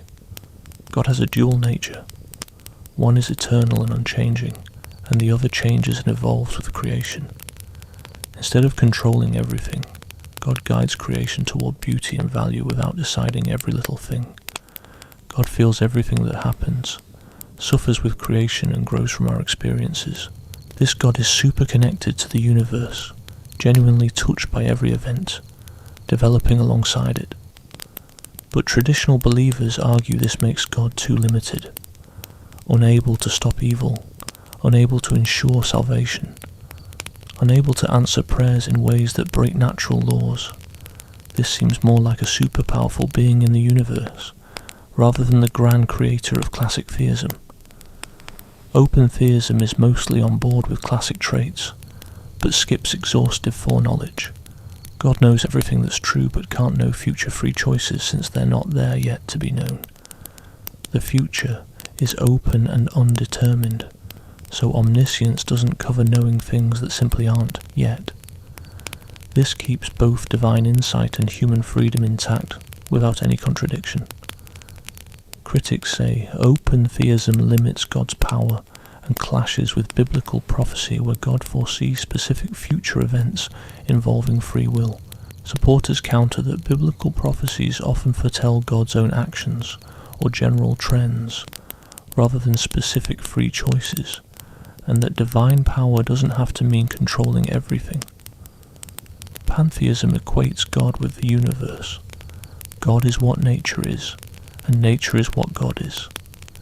In the 17th century, Spinoza thought there was only one substance with infinite qualities, which could be called either God or nature. Pantheism dodges the problem of evil by denying God's separation from creation and avoids divine hiddenness since God is right there in everything. But pantheism has its issues. If God and the universe are identical, then God contains all evil, making God not entirely good. If the universe is simply God, calling it God doesn't add to our understanding. We could just say universe instead. Plus, pantheism gets rid of the personal God of religion. A God who is pantheistic doesn't hear prayers, care about individuals, or offer salvation. Panentheism strikes a balance. Everything exists in God, but God is more than creation's sum. The universe is part of God's body, yet not the whole of God. God is both beyond creation and present within it. This maintains God's personal nature while admitting a close connection to the world. Critics say panentheism inherits issues from both theism and pantheism. If the universe is God's body, does God endure when creatures suffer, making him not entirely good or happy? If God's body includes evil, how is he morally perfect? This seems to create more problems than solutions. Deism holds that God initiated the universe's creation, but doesn't keep intervening. God set the universe going like a clock, and then stepped back, letting natural laws take over without miracles. Enlightenment thinkers like this as it kept God as creator while tossing out the supernatural claims of revealed religion. But deism doesn't offer much religious comfort or guidance. A deistic God doesn't answer prayers, care about human life, or offer salvation. Deism keeps God philosophically, but leaves him out religiously, being unsatisfying to both traditional believers and atheists. Different religions have their own God definitions. Christianity's God is a trinity of three persons in one, a concept not found in Judaism or Islam. Islam's strict monotheism sees no division or parts in God, stressing divine unity more than Christianity does. Hinduism has traditions seeing Brahman as the ultimate reality, and other traditions honouring multiple gods as parts of the one. Buddhism often operates without a creator God, focusing more on enlightenment than on a divine relationship. These distinctions are crucial. Arguments supporting a deistic creator who doesn't intervene don't back Christianity's personal God, incarnate and responsive to prayers. Arguments for a necessary abstract being don't support Islam's Allah, who gave precise instructions in the Quran. Evidence must suit the specific God being discussed. Some philosophers propose focusing on perfect being theology, defining God as the greatest conceivable entity, and then determining what features such a being might have. But this approach assumes we can identify what makes a being great, which itself demands subjective judgment. Is immutability or responsiveness greater? Impassibility or empathy? Simplicity or complexity?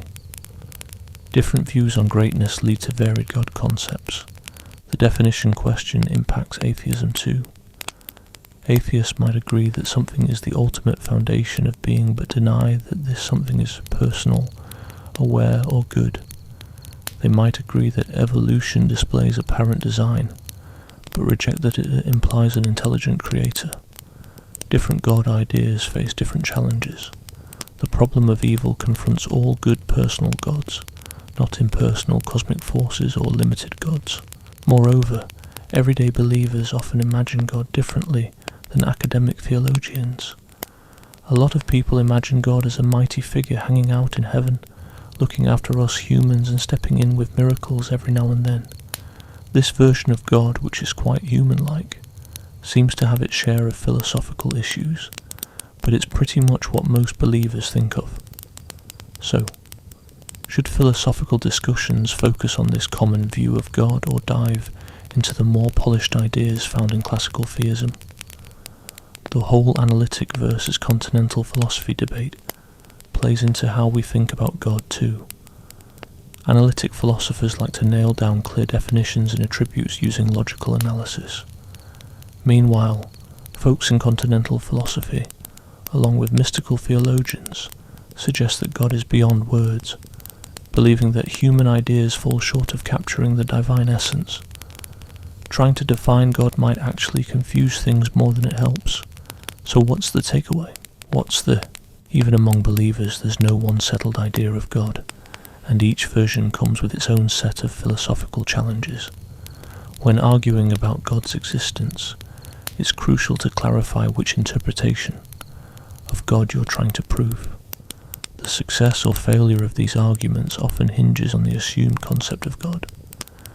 Many debates about God end up going in circles because people involved don't realize they're working with different definitions. So before jumping into discussions about whether God exists, it's important to first get clear on what exactly is meant by God. Part 18. Religious language and non-cognitive approaches. Can we even talk about God? When we say God is good, are we implying the same thing as when we refer to a person as good? And when we declare God exists, is it similar to saying this table exists?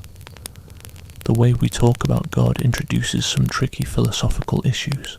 God, if existing, is beyond our usual experiences, yet we use everyday language meant for tangible things to discuss him. To tackle this, medieval thinkers came up with the doctrine of analogy. Thomas Aquinas, for instance, claimed that we don't talk about God in exactly the same way as we do about creatures, nor in a completely different way, but rather through analogy. God's goodness resembles human goodness, but it's on a whole other level, infinitely superior. This way, we maintain a meaningful conversation about God while acknowledging his transcendence. Yet using analogy isn't without its challenges. If we can't grasp God's goodness separate from the goodness we see in people, how can we say they are analogous? If God's goodness is so vastly distinct from ours, can we genuinely use the same word, good, for both? The more we highlight God's transcendence and his difference from the creation, the more our language seems to lose its substance. The via negativa, or negative theology, takes this notion even further. We can't really say what God is, only what he is not. not limited, not changing, not made of parts, not bound by time or space. God is approached by negating rather than describing qualities.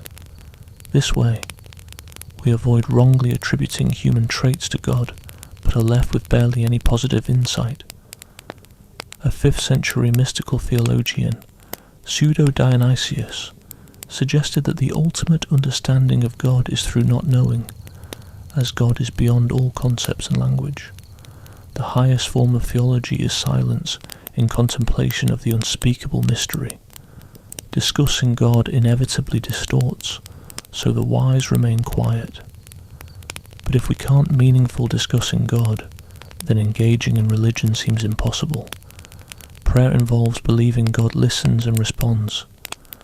Worship involves believing God deserves reverence. When following God's commands, it involves believing he has shared commands. Entirely rejecting positive theology seems to invalidate religious practices. In the early 20th century, logical positivism went another step. A.J. Ayer and the Vienna Circle argued that religious language is devoid of meaning. They claimed that for statements to be meaningful, they must either be analytically true, like bachelors are unmarried, or empirically verifiable through observation. God exists fits neither definition. Thus it's meaningless, not true or false, but simply nonsense. R.M. Hare countered that religious statements communicate what he called blicks, broad outlooks or worldviews that aren't factual claims. So saying God exists is not like stating electrons exist, but akin to expressing a belief that the universe has meaning and purpose, a perspective, not a factual statement. Anthony Flew challenged this with his falsification principle. He shared a story about 2 explorers who find a garden. One suspects an invisible gardener is in charge while the other is skeptical. They set up numerous tests, guards, bloodhounds, electric fences, but no gardener is found. The believer continually adjusts his belief. The gardener is invisible, silent, leaves no tracks. Flew asked, "At what point does this belief become empty?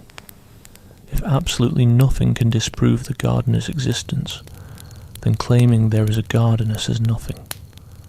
Religious believers often similarly adapt their statements to avoid falsification, with phrases like God's works are mysterious, God's purposes are unknowable, God's existence suits any situation.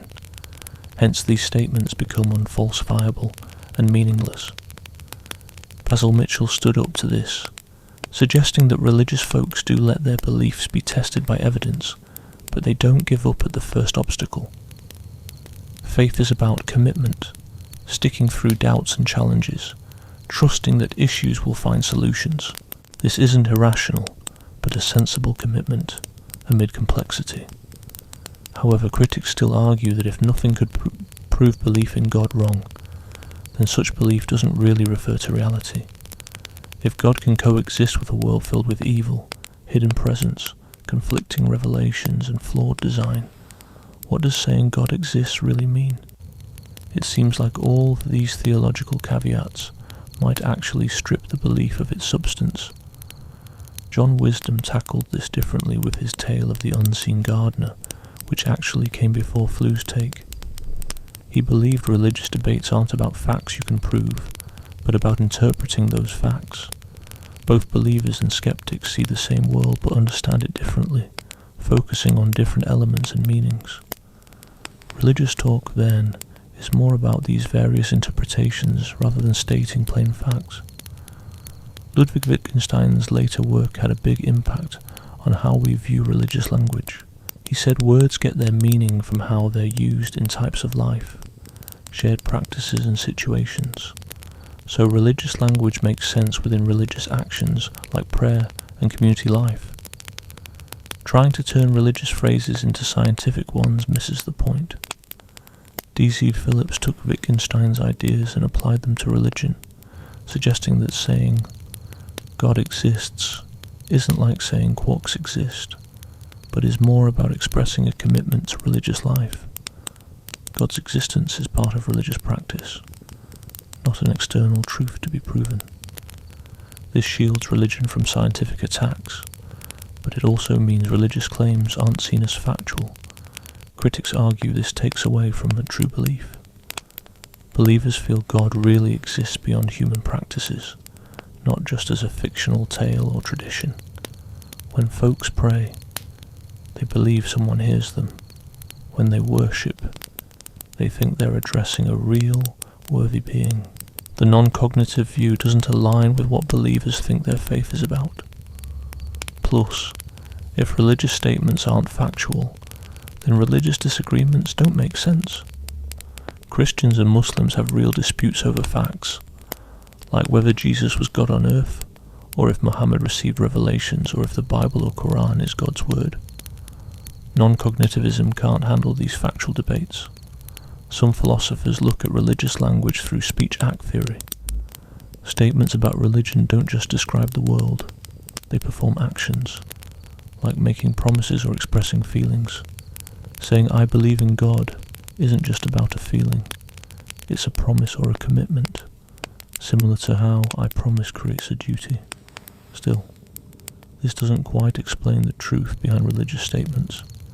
If religious language is about acting, those acts only fit if certain facts are true, like promising to wed only works if you're single.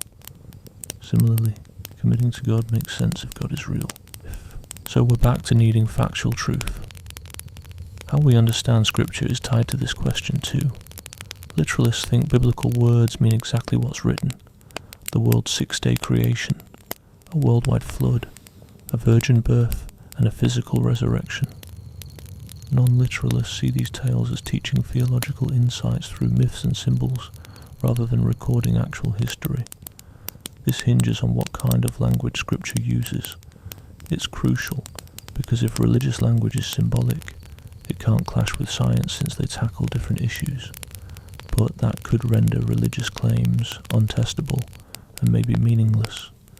If it's literal, it makes factual claims that science can check, but could contradict scientific findings, making belief tough. So where do we sit with religious language? The issue shows big tensions in understanding language, meaning and truth. Traditional views see religious claims as factual statements about divine realities, but struggle with how finite words grasp the infinite. Non-cognitive views save religion from scientific scrutiny, but seem to remove much of what makes belief meaningful. This debate persists because it hits on deep, unresolved philosophical issues about meaning, which isn't sorted out even in broader discussions, much less specifically in religion. Part 19. Why smart folks still disagree. The core of the debate. After digging into all the big arguments about God, a troubling pattern pops up. Genius philosophers from both camps come armed with sleek arguments, spot real issues, and devise clever fixes, yet no one throws in the towel. This debate's been raging for ages with no end in sight. So why can smart, well-informed, rational folks look at the same facts and cases but end up on opposing sides? The core of it all reveals something deep about the nature of rationality. This argument over God doesn't mainly hinge on evidence or logic. It's about foundational beliefs, gut feelings and underlying frameworks that guide how we see evidence and judge arguments. These deep-rooted beliefs aren't drawn from evidence. They're starting points dictating what's deemed evidence and what appears believable. Take burden of proof, for instance. To atheists, it's clear as day that big claims need big evidence, that theism is a hefty claim, and atheism is the default stance. Theists think the belief in God is natural, nearly universal, and reflects basic knowledge rather than some wild assertion. These clashing instincts about proof can't be settled by evidence, because they dictate what evidence even matters. Or look at the principles of explanation. Theists lean towards personal explanations, intentions and actions by conscious minds. The universe's existence, consciousness's emergence and moral truth seem to demand explanations tied to God's aims. Atheists prefer impersonal explanations, natural laws running without purpose. They see the universe evolving, consciousness sprouting via evolution, and moral truths as reflections of human nature, and they find these reasons enough. Neither side can claim their favoured explanation style as better, since that very preference colours what counts as an explanation. For theists, impersonal explanations seem half-baked, like detailing a painting's chemical makeup while ignoring the artist. For atheists, personal explanations feel like projecting human traits onto nature, akin to ancient Greeks, saying thunder happens because Zeus is mad. The view on religious experiences follows a similar divide. Believers see religious experiences as direct encounters with God, much like seeing with their own eyes. To dismiss these as just psychological phenomena seems as unreasonable as the writing off sight as just brain activity. Skeptics, however, see these experiences as clearly shaped by culture and explainable by neuroscience without needing to invoke God. Both have evidence to wave around. Believers highlight the powerful and consistent spiritual experiences across cultures. Skeptics point out the varying cultural influences and brain activity related to religious experiences. But how this evidence is read hinges on earlier beliefs about God's existence and communication through such experiences. The problem of evil is another strong example. Atheists see evil as strong evidence against a good God. No loving deity would allow such suffering. Theists have ways to square evil with God's existence, free will, soul building, God's unknowable purposes. Atheists think these justifications are weak excuses. Theists believe atheists don't grasp the depth of connecting human judgments with divine wisdom, neither sides being thick-headed or dishonest. They just find different truths evident, different arguments convincing, different answers fulfilling. This isn't about one side being dumb or biased, it's that they're starting with different gut feelings. Consider the cosmological argument. For theists, it's obvious that everything needs explaining, and God fits the bill. Atheists find it simpler to accept the universe as it is, without adding a God whose essence still needs explaining. Each camp accuses the other of making exceptions. Theists argue atheists unfairly dismiss the universe from needing explanation. Atheists say theists unfairly absolve God from needing one. The design argument splits people similarly. Believers often see the complexity of life and instinctively feel there's a designer behind it, while non-believers look at the same complexity, crediting natural selection and evolution. Both sides can back up their views with evidence, yet the gut feeling about design, needing a designer, isn't settled by proof, because it influences the interpretation of evidence. Thomas Kuhn's insights on scientific paradigms help explain this phenomenon. He noted that scientific breakthroughs involve a complete shift in underlying assumptions, making it hard for scientists from before and after to fully communicate. They virtually see different realities and prioritize different questions and explanations. Similarly, in discussions about God, believers and non-believers operate within distinctive paradigms, shaping rather than being altered by the evidence. This isn't saying that all viewpoints are equally valid. Evidence and reasoning are crucial, yet evidence isn't self-explanatory. It's always interpreted within certain frameworks. These frameworks can't be easily proven or disproven, because they form the bedrock for how proof is understood. Philosopher Alvin Plantinga suggests the debate over God's existence involves what he terms a warranted Christian belief, which might seem fundamental to believers but not to skeptics. If God exists, believers' minds are naturally attuned to recognizing God. If not, their belief might stem from cognitive mistakes. Each side sees the other's perspective as wrong, not just different. Philosopher Peter van Inwegen broadens this issue of philosophical conflict, noting that even with all the evidence and understanding of arguments, philosophers still disagree on nearly everything. This could mean philosophical issues, including the existence of God, are inherently challenging, allowing for reasonable disagreement among informed individuals. perhaps the evidence isn't clear-cut, leaving room for reasonable differences in judgment. This ongoing discord also reveals diverse epistemic priorities, some prioritizing avoiding false beliefs over acquiring truths and vice versa. William James discussed this too, contrasting a desire to believe if it fills emotional or practical needs against a focus on avoiding false beliefs. Cultural and psychological influences inevitably shape our views, though acknowledging this might seem like an ad hominem attack. People tend to cling to the religious or secular lenses of their upbringing even when they question specific beliefs.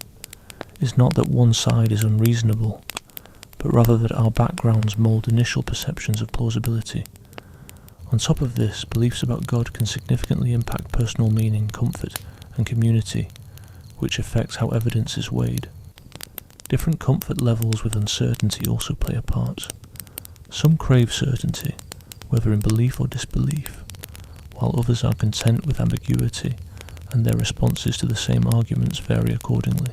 The issue of expertise further complicates matters, as most people direct their trust towards experts due to lack of time or knowledge to deeply analyze intricate philosophical arguments themselves. But experts are divided, with many accomplished philosophers and scientists being staunch believers and non-believers alike. When experts can't agree, those who aren't experts have to make their judgment calls, choosing which experts look more reliable or which arguments resonate with them. Social epistemology is all about how knowledge gets built through groups, institutions, and social dynamics. Religious groups strengthen religious convictions through shared rituals, personal stories, and interpretations.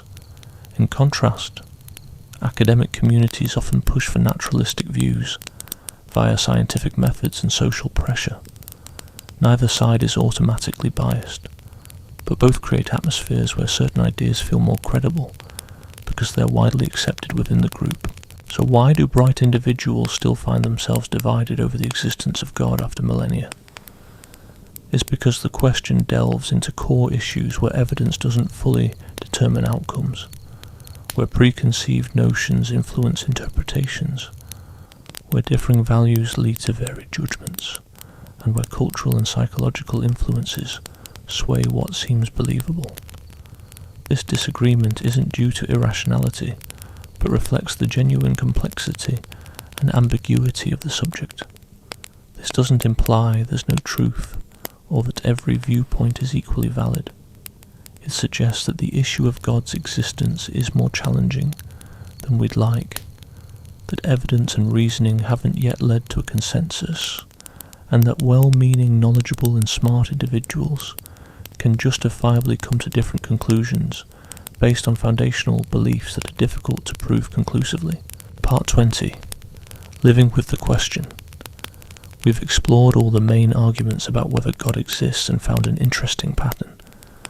No argument convincingly proves God's existence beyond a shadow of a doubt, but none disproves it either. Both sides have clever rebuttals, claim their own versions of victory, and neither is willing to back down. So where does that leave us?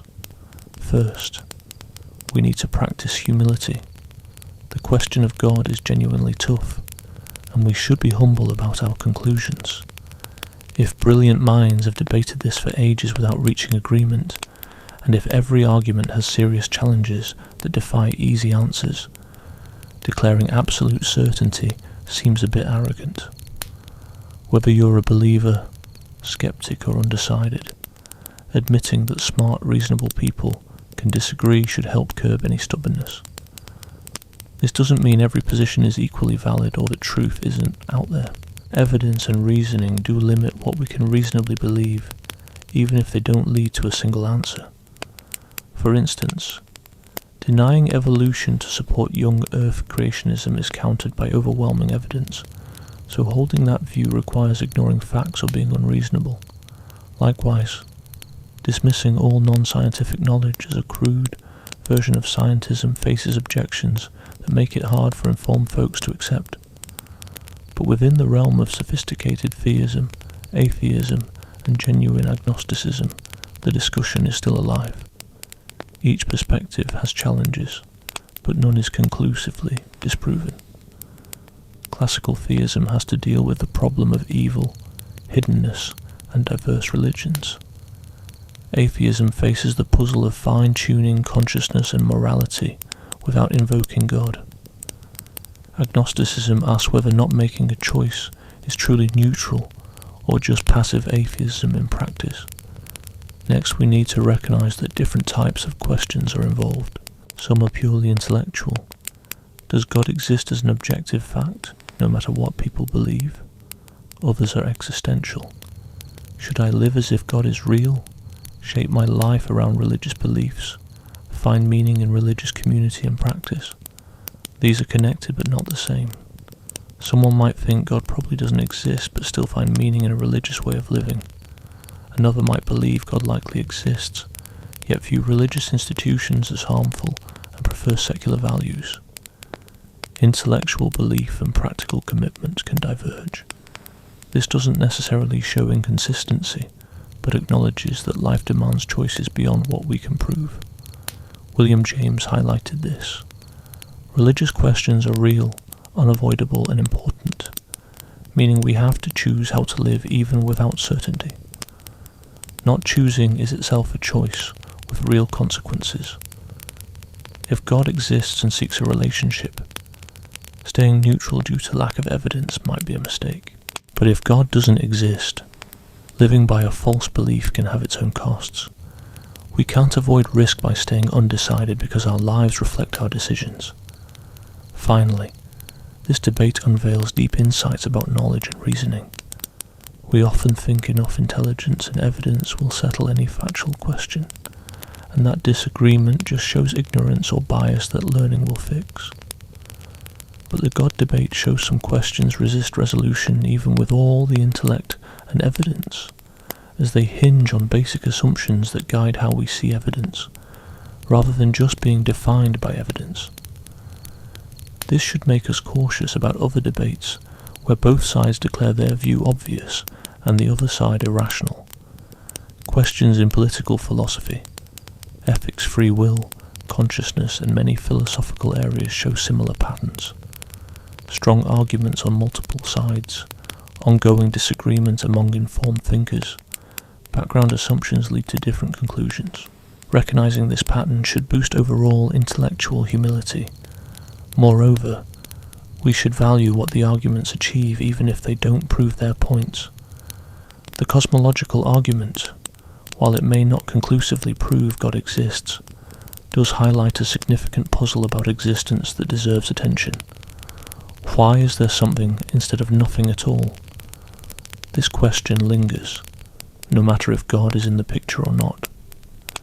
Even though Darwin might have cracked the code on biological design, the teleological argument shines a light on how the universe seems to be fine-tuned, raising eyebrows across the board. Whether this hints at a divine creator, a multiverse theory, or remains a head-scratcher, is a fascinating aspect of our universe that deserves acknowledgement. When it comes to the moral argument, even if there's objective morality without God, we still need to dig deep into what forms the backbone of ethics, what truly makes something right or wrong beyond mere social norms or personal likes. Regardless of any religious angle, this inquiry holds weight.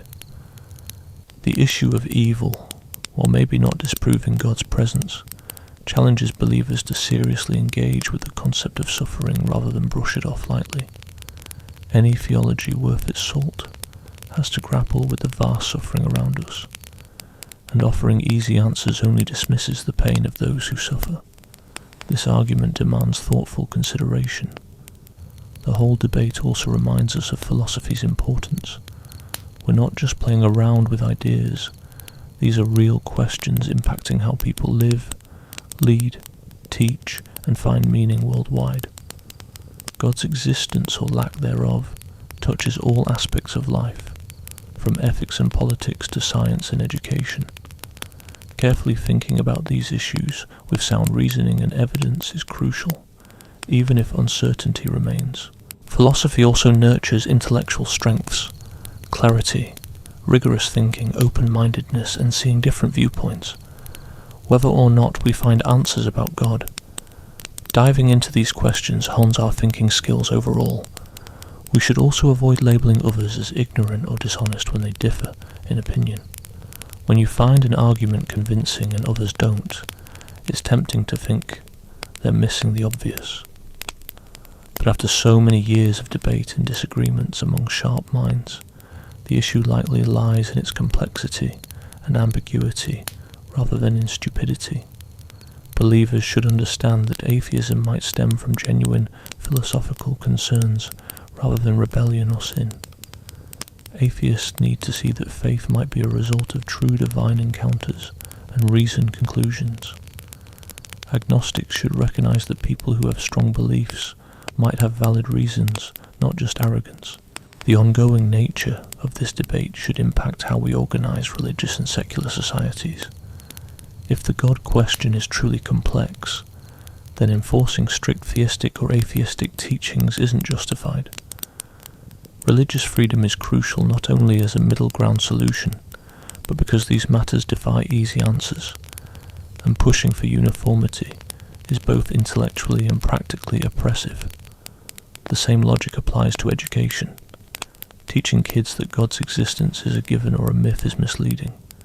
A well-rounded education should present the best arguments from all perspectives, acknowledge the challenges each stance faces, and inspire students to work through their views rather than blindly follow authority. This isn't about saying all views have equal merit, but about engaging seriously with every side's key arguments. Lastly, it's worth considering the real-world impact of belief. If someone leads a good life, treats others with kindness, finds meaning and positively contributes to society, does it truly matter whether they believe in God? Some religious folks will say yes, given their beliefs about eternal salvation. Some atheists argue no, since what counts is life here and now. Some agnostics say maybe, as the importance of the question itself is up in the air. Yet we must all recognize that belief doesn't always dictate behavior. Religious folks can act unkindly. Atheists can show deep compassion, and vice versa. No matter where we stand on the existence of God, we're still left with figuring out how to live a good life, treat others fairly, find meaning and leave the world a better place. These issues stick around no matter our religious beliefs. It's essential to keep some room for mystery and wonder in our lives. Whether the universe was created by a higher power or popped up from quantum mechanics, whether consciousness is a divine spark or pure brain power, whether our morals come from God or just being human, the universe is still full of amazement and mystery. The ability to ask these big questions, reason about them and find beauty and meaning is something to appreciate, regardless of the answers. The question of God's existence might remain unanswered during our lifetime. If God is real, maybe that's part of the plan, valuing faith over certainty. If there's no God, maybe it's just a really tough question. Either way, we have to handle not knowing, make choices despite it, and be kind to those who come to different conclusions, while reasoning as best we can. The debates we've explored are humanity's attempts to tackle these big questions over thousands of years and should be taken seriously, regardless of whether they lead you to believe, doubt, or stay uncertain. Or the discussion goes on, with new ideas always popping up and old ones getting reimagined. This isn't a failure, but a sign of the question's complexity and our limited understanding. In the end, each person has to decide their own beliefs and how they want to live. The arguments can guide us but can't decide for us. Whether you end up believing, not believing, or staying on the fence, make your choice thoughtfully and respectfully towards those who see things differently. The question of God is too crucial for rushed answers, but also too complicated for absolute certainty. Maybe the best we can do is live well with this uncertainty.